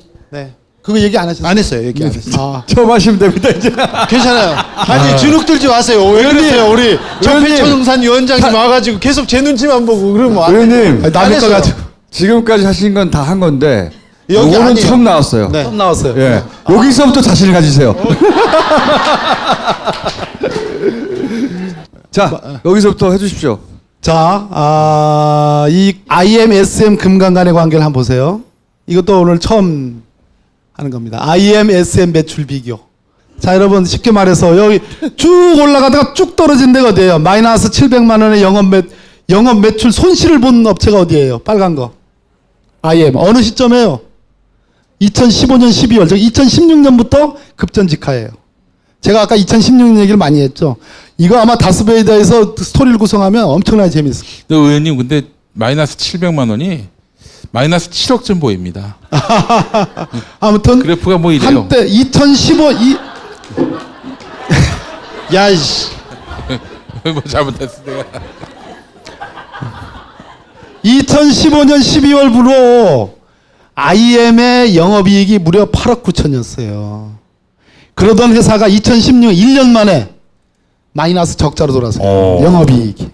이게 2016년에 뭔 일이 있었다고 봐야 되는 거 아니겠어요? 그죠? 인정하시죠? 네. 예. 자, 그런데 SM 한번 보세요. SM. 저 파란 겁니다. SM. SM은 2015년에 설립돼가지고 2016년부터 절대 주주가 누구 거? 이시영 거. 이시영 거. MB 아들. 128억에서 2015년에 161억으로 매출액이 확 뛰죠. 그 다음에 2016년에 165억으로 매출액이 또 떠요. 그렇죠. IM과 SM이 완전히 역전이 되잖아요. 아시겠죠? 즉 SM이 만들어지고 뜨니까 IM이 죽는 겁니다. 이시영이 뜨니까 이동영이 죽는 겁니다.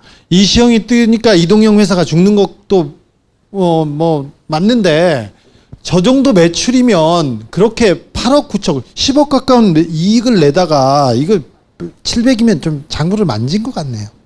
장부를 만들 수도 있고 다스의 협력업체들이기 때문에 얼마든지 나눠서 얼마든지 조절이 가능할 수도 있죠. 예, 그런 얘기들도 있습니다. 몰아주기 이제 말씀하시는 거고. 예, 자 금강과 SM의 또 비교입니다.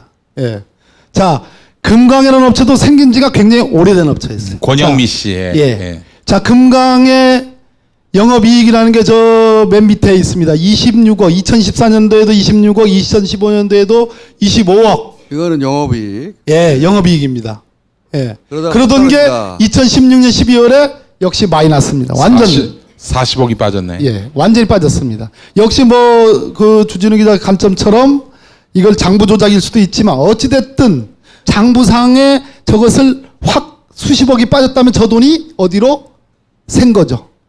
네. 이리 매치나 저리 매치나 제 분석이 맞는 거예요. 네. 그러니까 반대로 금강 그저 SM의 매출액은 41억에서 57억으로 확 늘어나잖아요. 이 생긴 지 1년밖에 안 됐어요. 몰아주기를 했거나 또는 동시 몰아주면서 분식 해결을 했거나 분식 해결해서 SM한테 현금을 줬거나 뒤로. 근데 우리는 공식적인 자료만 가지고도 IM과 SM의 비교, 금강과 SM 비교해서 공식적인 자료만 가지고도 2016년에 모두 다 이시영의 SM으로 다 몰아줬고 그 당시까지 탄탄하게 있던 IM과 금강은 완전히 몰락하는 이런 현상을 볼 수 있죠. 진짜 주인이 누군지도 드러나고 다른 회사들이 위장 계열사라고 하는 것도 드러나고요. 그렇죠? 네. 자, 이것도 이제 오늘 처음 새로 하는 얘기인데요. 기사에 나온 얘기들, 과거 한 2011년 그때 기사 내용인데 특활비 얘기가 지금 나오고 있으니까 저만이 가질 수 있는 분석 능력으로 제가 새롭게 분석을 해보는 겁니다. 새롭게. 아까 저 위에서 들어보니까 우리 주진우 기자께서 특활비 얘기했죠. 특활비가 MB의 여러 MB 가족들에게 다 나눠져서 뿌려졌다 이런 말씀도 했잖아요. 네네. 그것을 보충하는 중요한 자료인 것 같아요. 이게 이명박 대통령이 되고 나서 재산 신고를 합니다. 2010년 위에 거 보세요. 2010년에 재산 신고 가액이 49억 1,353만 원입니다. 근데 2011년에 앞부분이 있잖아요. 저 앞에. 종전가액, 즉 종전가액이라는 건 2010년에 신고한 가액을 의미합니다. 그러면 저 49억이 그대로 앞에 써 있어야 되거든요. 그런데 그러네. 50억 8,719만 원으로 써 있죠. 종전가액. 아, 저는 뭔가 빈 거예요. 예. 무려 1억 7,300만 원의 차익이 발생합니다. 그럼 이게 무슨 얘기냐? 2010년에 신고한 그 재산 신고가 하나가 누락이 된 거예요. 2억 원 가까운 돈이. 근데 저것을 계속 숨길 수가 없으니까 2011년 신고에 아무 설명도 없이 종전가액이라고 해가지고 50억 8,719만 원이라고 저렇게 기재를 하는 거예요. 자, 그런데 이게 뭐냐? 이겁니다. 저걸 따져보니까 2010년에 역시 마찬가지로 이명박 대통령의 부인인 김윤옥 여사의 배우자, 김윤옥 여사의 배우자 아니지, 이명박 대통령의 배우자 김윤옥 씨의 금융자산이 2010년도엔 대한생명보험 6,392만 원밖에 없었어요. 그렇게 신고했습니다. 근데 2011년에 보니까 우리은행 2억 1,800만 원이 나와요. 저 2억 1,800만 원, 즉 2010년하고 2011년 사이에 4,400만 원이 순 증가했는데 저 돈을 빼니까 앞에 거 1억 7,366만 원이 그대로 나온 거예요. 무슨 얘기냐? 한마디로 2010년에서 2011년으로 가는 사이에 없던 돈, 우리은행 계좌에 없던 돈 1억 7천여만 원, 2억 원 가까운 돈이 하늘에서 떨어진 거예요. 하늘에 떨어진 거예요. 그래서 저게 왜 그러냐라고 설명을 해봐라 했더니 MB 쪽에서는 대통령이 될 때부터 원래 있던 예금인데 여기저기서 저 처자식한테도 자식들한테도 받고 여기저기서 선물 받고 무슨 용돈 받고 한 돈을 모아둬 가지고 그때부터 처음 대통령이 될 때부터 있던 예금인데 모르고 있다가 말이 안 되죠? 그러다가 2010년에 알아가지고 추후에 누락 신고를 한 거다 이렇게 설명을 해요. 자, 저 2억 원 가까운 돈이 하늘에 떨어질 수가 있겠습니까? 근데 저 때는 그냥 그렇게 하고 넘어갔어요. 그렇게 설명을 하니까 별일 아니겠지 하고 넘어갔어요. 그런데 지금 특활비가 문제가 되잖아요. 예. 자, 그러면 이쯤에서는 특활비의 의심을 지금 1억을 받고 있잖아요. 이 돈을 출처를 설명을 해야 되지 않겠습니까? 설명할 의무가 있는 거죠? 네. 만약 설명 못하면 이거 지금 의심받고 있는 그걸로 지금 의심 받을 수밖에 없는 거잖아요. 그래서 하늘에서 뚝 떨어진 이 2억 원 가까운 예금 그거 신고 누락한 거 지금 특활비가 문제되는 이 시점에서 MB 쪽에서 밝혀야 된다 이런 얘기를 하는 겁니다. 특활비로 의심된다. 만약 제대로 설명 못하면 의심을 받을 수밖에 없는 거죠. 그렇습니다. 끝났나요? 네. 박수.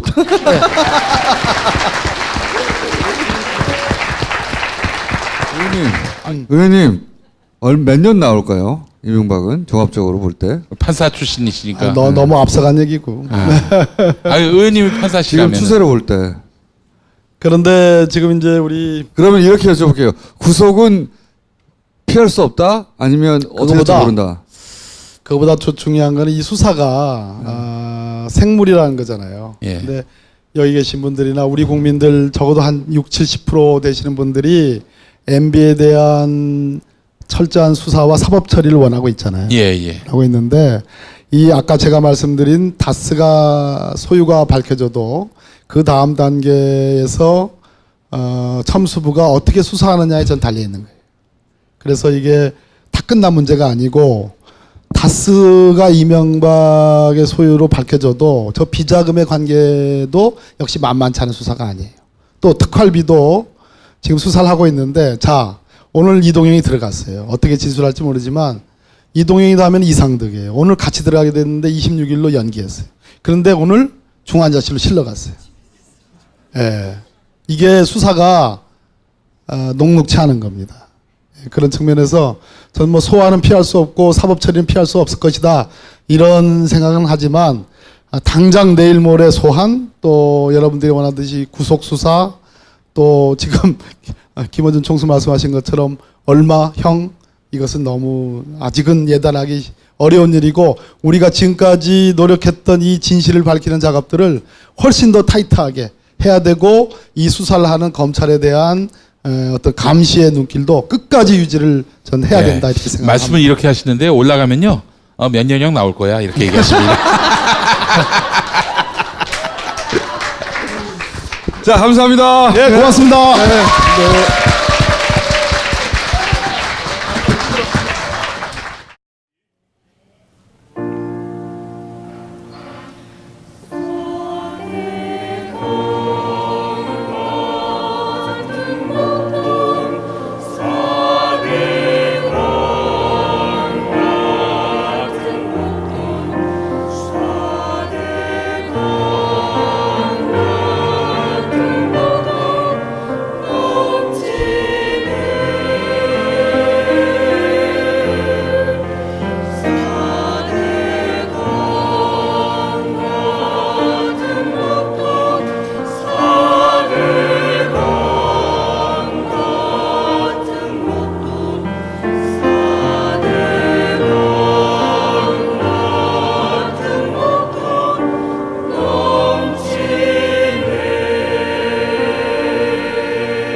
요즘 핫한 서비스인 팟캐스트. 누구나 팟캐스트를 만들고 들을 수 있는 파티를 소개합니다. 그럼 나만의 방송국을 만들어 볼까요? 먼저 파티 앱을 다운받고 방송국 만들기 버튼을 클릭. 이후 개설하기만 누르면 끝. 정말 간단하죠? 이제 멋지게 편집된 방송을 올려볼까요? 각 항목의 정보를 입력한 후 올리기만 누르면 간편하게 완료. 나만의 스튜디오 파티. 지금 만나보세요. 고려생활건강 술술 풀리고 음주전 한 포가 당신을 지켜드립니다. 특허받은 천연 유래 성분 숙취 해소제 술술 풀리고를 딴지마켓에서 만나보세요. 확인해보셨나요? 무색소, 무알콜, 무계면 활성제의 올리덴탈 체크 가글은 쉽게 나온 입안의 이물질을 눈으로 확인할 수 있습니다. 딴지마켓에서 판매 중입니다. 돈이 잘 안 모이네. 재무 설계가 필요하시군요. 당신의 꿈과 목표에 집중합니다. 고민하지 마세요. 지금 두 바보의 재무 설계를 검색하세요.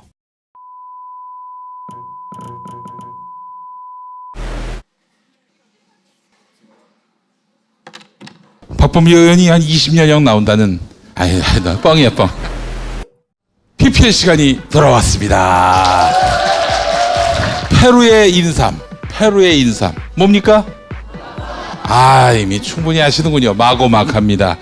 남미 사람들 축구 잘하지요. 마고마카를 마구 먹어서 그렇습니다. 재구매율 85%. 뭐 이거면 말도 안 거 아닙니까? 예, 마고마카. 마구카카를 사랑하듯이 마고마카를 카카에 대한 사랑으로 표현해 주시기 바라겠습니다. 설날 이벤트가 있습니다. 3세트 구매하면 2세트 더 드립니다. 사은품도 얹어드려요. 서점에서 파는 마카 관련 책도 드립니다. 딴지마켓에서 많이 이용해 주세요. 제주하면은 뭐가 생각납니까?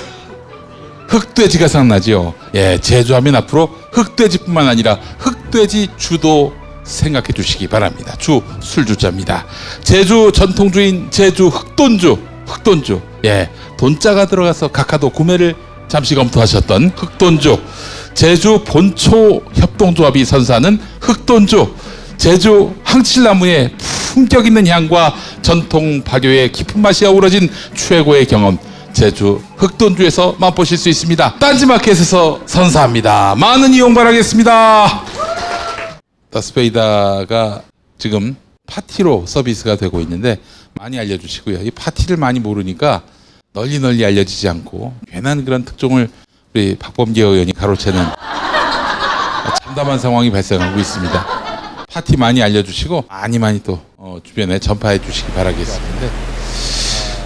언제쯤 갈 것 같아요, 형님? MB. 총수가 화장실 가가지고. 아 똥을 지금. 똥을. 아. 너처럼 빠르지 않아서. 네. 미궁 대장사랑으로.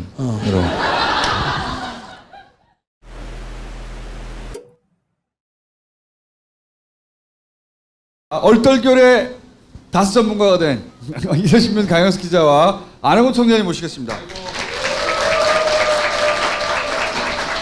자, 우리가 사실 예언 방송이잖아요. 미리미리 약을 쳐서 미리미리 못하게 하거나 미리미리 예언하거나 미리미리 앞으로 이런 게 나올 거라. 지금 이제 고위부도설은 이미 강영석 기자가 한번 얘기했는데 또 좀 더 구체적인 정황이 나왔어요. 이 고위부도설은 제가 보기에는 한 2가지 목적 정도 때문에 나온 것 같아요. 하나는 플란다스의 개 때문에, 예. 또 하나는 피해자 코스프레 하려고 니들 때문에 이렇게 됐어. 그런 이유로 이런 시도를 하려다가 들켜서 제대로 못하고 스텝이 꼬이고 있는 와중인데 더욱 스텝이 꼬이라고 다시 한번 새로운 더 진행된 정황을 알려드립니다. 청장님, 근데 하나만 여쭤볼게요. 지금 다스는 사실은 내부는 굉장히 시끄럽고 바깥에서 외환 뭐 검찰에 불려가고 계속 뉴스에 나오고는 있으나 현대차의 뭐 안정적인 물량 공급 그것 때문에 회사는 잘 굴러가고 있습니다. 부도가 날 가능성이 그렇게 높진 않죠. 근데 왜 인사를 안 하고 그냥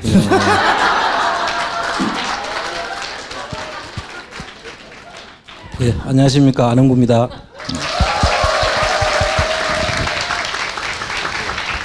안녕하십니까, 강현성입니다. 순서대로 어떤 일들이 벌어지고 있는지. 사실 강현석 기자가 이게 전문가예요. 지금 다스 내부 사정에 이미 그 주변 사장님들과 돈독한 관계를 유지하고 있고 지금 취재에 뛰어든 뭐 MBC, SBS, JTBC 기자들보다 훨씬 더 앞서가서 신라어를 구사하겠는데. 네. 내밀한 사정도 잘 알고 있거든요. 아, 이분은 왜 안 불러주나 몰라 딴 데서. 자, 그 설명을 좀 드리면은, 그러니까 부도설이 나오게 된 경위가 좀 궁금하실 것 같아서요. 제가 좀 적어왔습니다. 일단 부도설이 나온 게 10일이 수요일, 그러니까 지난 10일 수요일이거든요. 그때 오전에 다스 내부적으로 좀 회의를 한 모양이에요. 근데 이제 그 회의에 참석을 했던 이제 어떤 분이 그 얘기를 좀 이제 밖으로 좀 퍼뜨리면서 이 부도설이 퍼진 것 같은데, 예, 어떤 얘기가 나왔냐면, 일단 그 회의에서 나온 얘기가 회사가 부도 직전이다. 그리고 이번 달에 어음을 못 막으면은 부도가 날 수 있다. 그래서 관리직 월급은 일단 안 받을 생각을 하고, 또 뭐 경우에 따라서는 명퇴도 할 수 있다. 그리고 지금 현재 회사 상황이 뭐 카드 값이나 이런 게 다 연체가 돼 있기 때문에 이놈들 수쓰네. 수써 확실히. 네. 근데 진짜 그렇게 어려운 상황이에요? 아니 뭐 은행권이 뭐 회수한다는 얘기는 거짓말은 아닐 거 아니에요. 그 은행권이 회수한다는 얘기는 그러니까 그 하나은행, 그러니까 외환은행이랑 이제 다스가 주거래 은행인데요. 외환은행에서 뭐 120억 정도 상환 요구했는데 다스 정도 되는 회사가 120억이 없어서 망할 일은 아마 없겠죠. 예. 그래서 근데 그런 부분들을 좀 고려를 해보면 아까 이제 총수님이나 아니면 여기 그 많은 분들 말씀하신 대로 좀 어떻게 보면은 이 부도서를 흘리기 위해서 혹은 이렇게 내부적으로 기강을 다잡기 위해서 이렇게 이런 얘기를 좀 했을 가능성이 있다라고 추측을 해봅니다. 그 이야기가 근데 굉장히 구체적으로 돌고 있다는 거죠.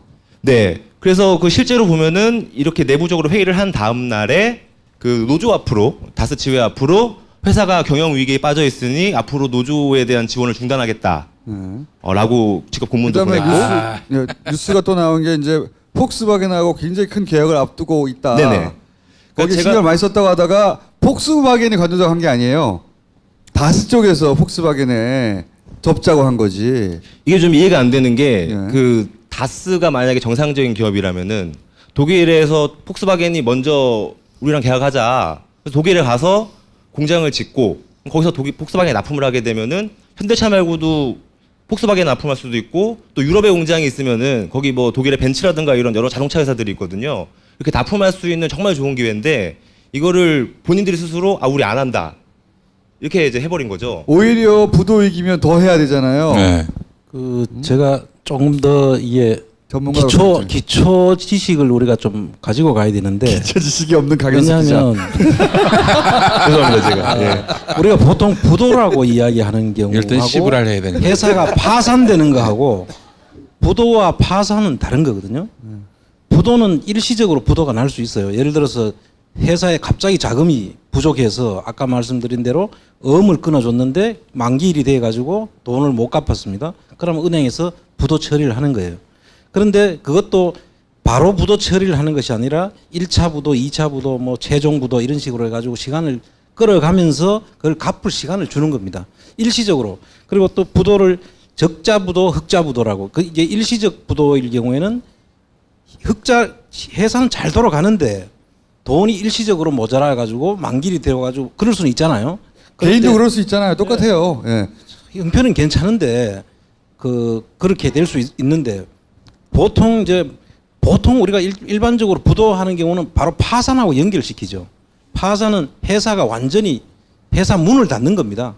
부도는 우선 돈을 만기일에 못 갚았을 때 부도 1차 부도가 날 수 있는 건데 그건 돈 갚으면 회사 멀쩡하게 돌아가는 것이고. 이제 그래도 부도 얘기가 나오면은 회사가 망할 거다 해가지고 서로 돈을 빼다 보면 파산으로 가는 고속도로를 타는 그렇게 셈이겠죠. 이제 사람들한테 인식이 돼 있죠. 근데 왜 이 회사가 절대 부도가 안 나는 회사인지를 내가 지금 설명을 잠깐 해드릴게요. 고의 부도를 낸다는 건 돈이 있는데도 불구하고 어음을 결제를 안 하면 부도가 나는 거예요. 그렇지. 1차 부도가. 이 회사가 16년도 기준으로 보면 총 자산이 얼마냐면 9,200억이에요. 총 자산이 9,200억인데 자산은 자본과 부채를 합해서 자산이라 그래요. 그런데 이제 부채는 얼마냐 하면은 6,300억. 그러니까 한 3,000억 정도가 이 회사의 자산인 거예요. 자본인 거예요. 그러니까 이런 회사는 엄청나게 좋은 회사입니다. 자본금이 3,000억이라는 것은 보통 이런 회사는 잘 없습니다. 근데 원래 장부상의 자본금은 29억 5천만 원으로 되어 있는데 그 나머지는 잉여금이 자본으로 환입할 수 있는 돈이에요. 그러니까 자본이 똑같다고 보면 되시는 거고 이렇게 좋은 회사이고 그다음에 유동자산이라고 하는 것은 현금으로 움직일 수 있는 자산. 그러니까 왜 부도가 절대 안 나느냐 하면은 이 유동자산이 5,800억이나 있는 회사예요. 그런데 이 회사가 뭐 다른 데 돈을 다 빼놓고 일시적으로 부도 처리는 자기들이 할 수 있겠죠. 그러나 이렇게 좋은 회사를 은행이 돈 빌려주면 받을 수 있는 충분히 되는 회사를 왜 부도를 내겠냐 이거죠. 말도 안 되는 이야기죠. 파산을 안 시킨다는 거죠. 절대 안 시키는 것이고. 그러니까 만약에 그래서 부도가 난다면은 다스하고 은행하고 짝짝꿍해서 아니지. 짝짝꿍이 다스가 아니라 돈을 안 내면 돈을 자기들이 잠가놓고 못 주면 만기가 됐는데도 돈을 은행에 안 못 주면 갚으면 부도가 나는 거예요. 그 고의 부도를 내면은 처벌을 받을 수 있어요. 당연히 처벌을 받게 돼 있습니다. 그렇기 때문에 이게 말대로 고의 부도를 냈다. 그러면은 바로 처벌을 받습니다. 지금 현재 경영인들이 처벌을 받아야 되는데 그렇게 고의 부도를 낼 수도 없고 내지도 안 할 거고 내면 안 되는 회사예요. 근데 뭔가 이제 꼼수를 찾아낼지도 모르죠. 아니 부도는 안 나요. 부도 이렇게 회사가 망하진 않아요. 그 안 나. 구글에서 얘기하자면. 근데 예를 들어서 1차 부도를 뉴스를 막 만들어내려고 노력할 수는 있다. 그래서 아니 우리 노력은 해도 1차 부도도 안 강 돼. 기자님이 이걸 찾았는 것처럼 보니까 그게 한 군데 매체더라고요. 단독으로 해가지고 동아 채널 A라고 딱 한 군데에서 낸 거예요. 그리고 그 뒤에 다른 데서 받았는 데가 있는가 싶어 보니까 아무 데도 없어요. 근데 그 내용을 자세히 살펴보니까 그 다스 경영진이 노조한테 보냈다는 그 내용. 그리고 자기들이 폭스바겐을 잠깐 설명해야 되는데 폭스바겐이 이제 해외 14개 회사가 있잖아요. 해외 법인이. 그런데 폭스바겐에 납품하는 회사를 독일에다가 2천억을 들여가지고 자기들이 투자를 한다라고 발표를 했던 시점이 이 사건이 터지기 직전이 있었는데 그 2천억도 저는 의심하기를 2천억을 투자를 할 정도 회사면 이 회사는 진짜 좋은 회사잖아요. 그런데 갑자기 그 투자하려고 했던 2천억을 투자하려고 했던 회사가 갑자기 부도를 낸다? 말이 안 되는 것이고 그 다음에 독일에다가 2천억을 넣는다고 하는 것은 저는 그때 그렇게 의심을 했었습니다. 그때 당시에 해외 법인은 전부 다 지금 이시영 쪽으로 다 지금 가 있고 예. 그 2천억도 이시영한테 주기 위한 것이 아닌가. 네. 그래서 그렇겠죠. 빼돌리려고 하다가 이 사건이 터지니까 못 가게 된 것이지 이게 부도 내려고 그렇게 한 게 아니다. 그런데 이거를 이유로 들어가 하는 것 자체가 어불성설이에요. 예. 자, 그럼 현장을 취재한 조금 더 그 청장님 기초가 설명을 없는 강현수 기자 얘기 들어보세요. 기초가 없으니까 좀 알아서 좀 들어주시고요. 그 말씀하신 대로 자산이 이제 뭐 1조 가까이 되는 1조 넘는 그런 회사인데 이게 재밌는 게 그 국내의 다스의 자산보다 자산 총액보다 해외 다스의 자산 총액이 더 많아요. 이게 무슨 말이냐면 이미 그러니까 국내에 있는 돈이 해외로 나간 거예요, 다 이미. 사실은. 이게 어떻게 나가냐면은 우리가 해외에 공장 짓겠다. 우리가 해외에 투자하겠다.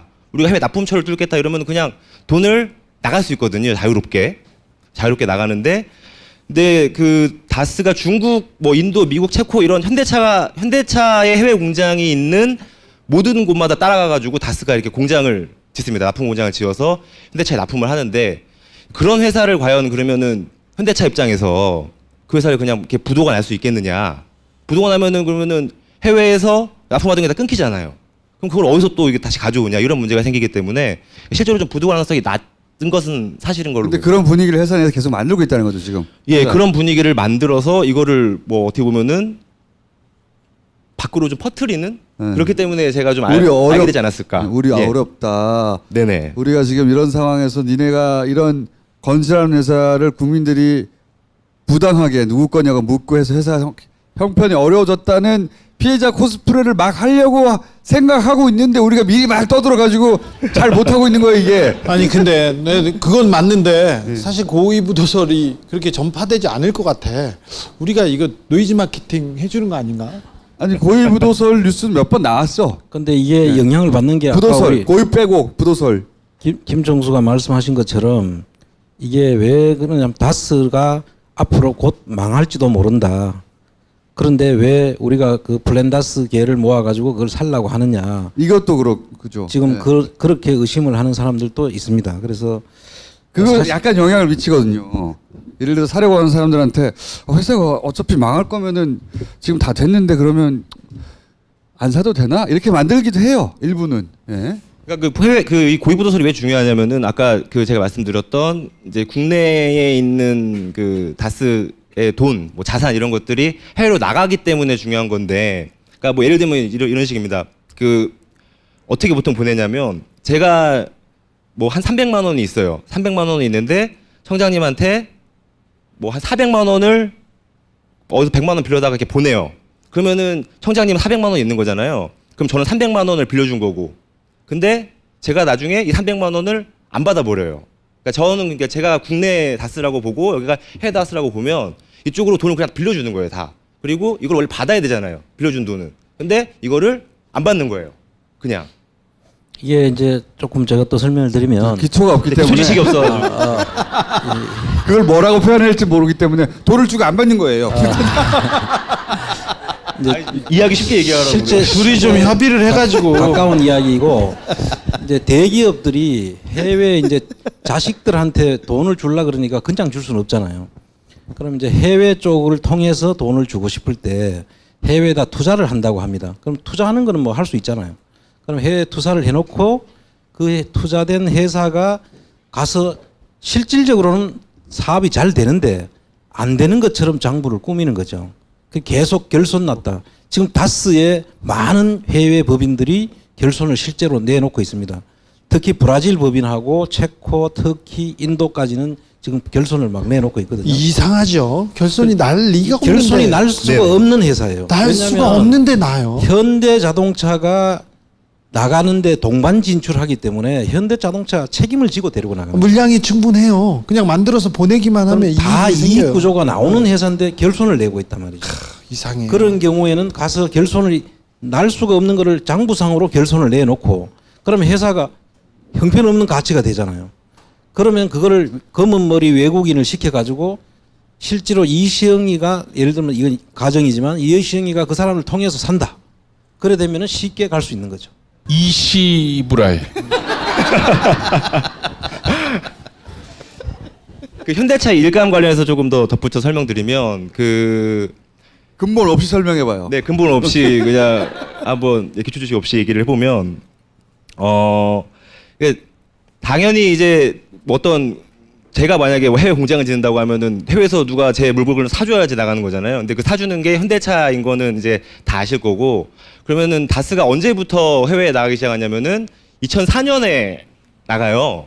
근데 2004년이 언제냐면 그 이명박 전 대통령이 서울시장 당선되고 나서 이제 결국에는 다스가 해외로 나가게 되는 거거든요. 그리고 나서 계속 꾸준하게 이제 현대차에서 일감을 많이 주니까 다스는 계속 성장을 할 수밖에 없잖아요. 그러면은 다스가 성장하는 걸 도와준 거는 현대차인데 이 현대차가 갑자기 뭐 일감을 끊거나 이러기는 어렵다고 아까 지금 말씀을 드렸었고 그러면은 이 부분에 대해서 이제 제가 뭐 근본 없이 기초 지식 없이 말씀을 드리면 수가 없었는데 이 부분을 어떻게 보면은 현대차가 다스한테 준 뇌물로도 볼 수 있는 거잖아요. 그렇죠. 예. 그래서 이 부분에 대해서 좀 여기 예언하는 방송이면 이 부분에 대해서 아마 조사가 이루어지지 않을까라고 감히 예측을 한번 해봅니다. 예언 처음으로 한번 하는 거예요? 지금 그러니까 현대 관련해서 조사가 이루어질 것이다. 예. 네. 현대가 이명박 전 대통령으로부터 받은 특혜들 이런 게 조사가 이루어질 것이다.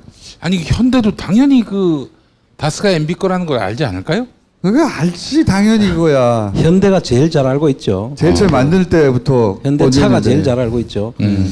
근데 이제 이게 준다고 이렇게 이야기하는데 물량을 주는 방식이 그 사람들은 뭐라고 표현하냐면 아이템이라고 표현해요. 아이템이란 게 뭐냐면 그 모듈이라고 보통 이야기하기도 하는데 이 중간 완제품이에요. 중간 제품. 그것들을 이제 다스가 시트 회사잖아요. 그럼 시트 카바도 있을 테고 시트 뼈대도 있을 테고 시트를 이렇게 누르면 앞으로 왔다 뒤로 갔다 하는 그 전기 장치도 있을 테고 이 시트 하나에 들어가는 팔걸이도 있을 테고 이 여러 가지 부품들이 조립된 게 시트예요. 근데 그 시트 제품 중에서 어느 한 아이템을 주는 그런 방식이 하나 있고 또 아니면은 차종마다 시트가 좀 다르잖아요. 그럼 그 어떤 차종이 만들어졌을 때 그 차종의 시트를 어떤 이 시트는 거기서 만들어라고 하면 그게 큰 아이템이 되는 것이죠. 그럼 그걸 거기에 관련된 작은 협력 업체들이 또 만들어지게 되고 그래서 그 아이템을 던져주는 것이 물량을 몰아주는 그런 결과를 가져오게 되는 것입니다.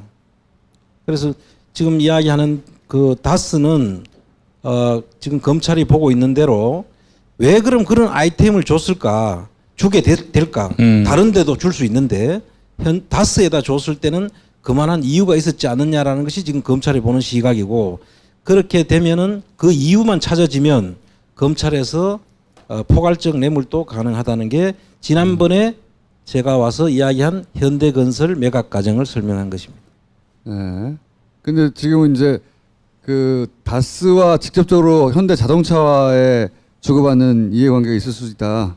예. 라고 강현석 기자가 얘기하면서 그래서 아마 수사가 이쪽에서 뭐 터질 수도 있다 이런 얘기인 거네요. 그런 이게요? 얘기고, 그러니까 예. 이게 고위부도서랑 연결된 거는 결국에는 뭐 물론 가능성은 낮지만 정말 만약에 부도를 고의적으로 낸다면은 어쨌든 아까도 서두에도 얘기했지만 해외 법인은 이미 다 이시영 씨가 장악한 상황이기 때문에 뭐 국내 망하면은 해외에서 그냥 받아서 쓰지 뭐 이렇게 돼버리면은 잡을 방법이 없어지는 거예요.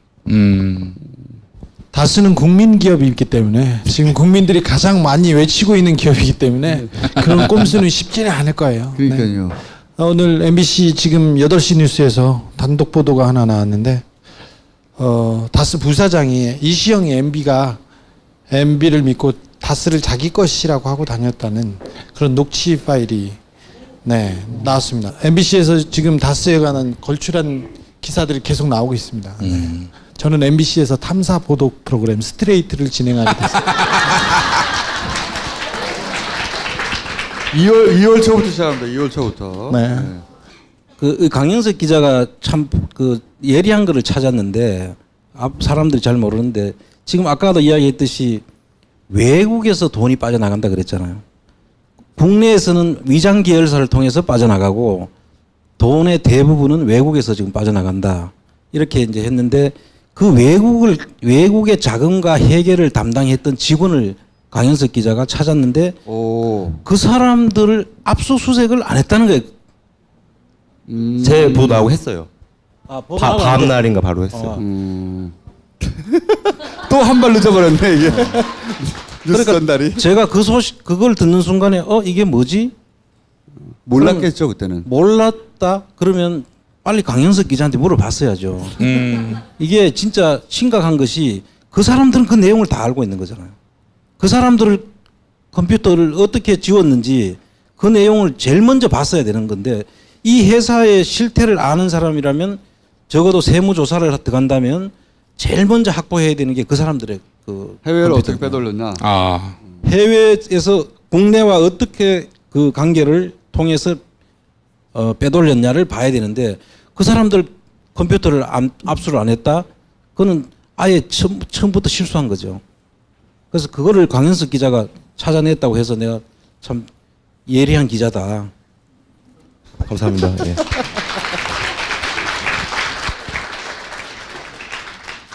근본이 그렇게 있진 않으나 제가 보기에는 본인만의 장르를 개척했어요. 다스에서 아무도 하지 않는 현장에 가서 이제 계열사 사장들이나 이 사람들하고 이 사람들 소위 승계가 되고 있다고 수사 갈래를 만들어낸 기자예요. 생각해 보시면 우리는 다스는 누구 겁니다 추적했지 아들한테 어떻게 넘어가고 있나까지 신경 안 썼거든요. 아들한테 어떻게 넘어가고 있냐를 찾아내려고 한 건 아닌데 하다 보니까 얻어 걸려가지고 거기서 큰 줄기 하나 나왔어요 진짜. 그거 못 막았으면은 지금 막히고 있는 중이란 말이죠. 점점점 아들한테 홀랑 넘어가고 껍데기만 수사할 뻔했어요. 아주 우연히 얻었다는 거 아니야. 자다가 조준희 기자는 저렇게 잘하고 있는데 나는 뭐 하나. 아니 훌륭했습니다. 훌륭했습니다. 감사합니다.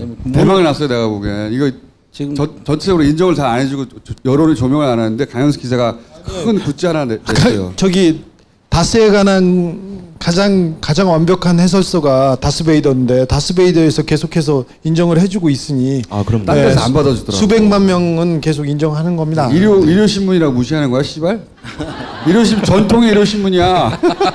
약간 무시당해도 싸긴 해요. 근데 약간 거기서 대박 냈어. 회사에서도 인정해주고 있어요 지금? 이제 우리 주진우 퀴즈들이 지금 많이 나올 거예요. 앞으로 지금도 보니까 저하고 지금 그 탐사를 계속하고 있는 기자들이 있는데 전부 주진우 기자를 본받아서 자기들도 한번 해보겠다고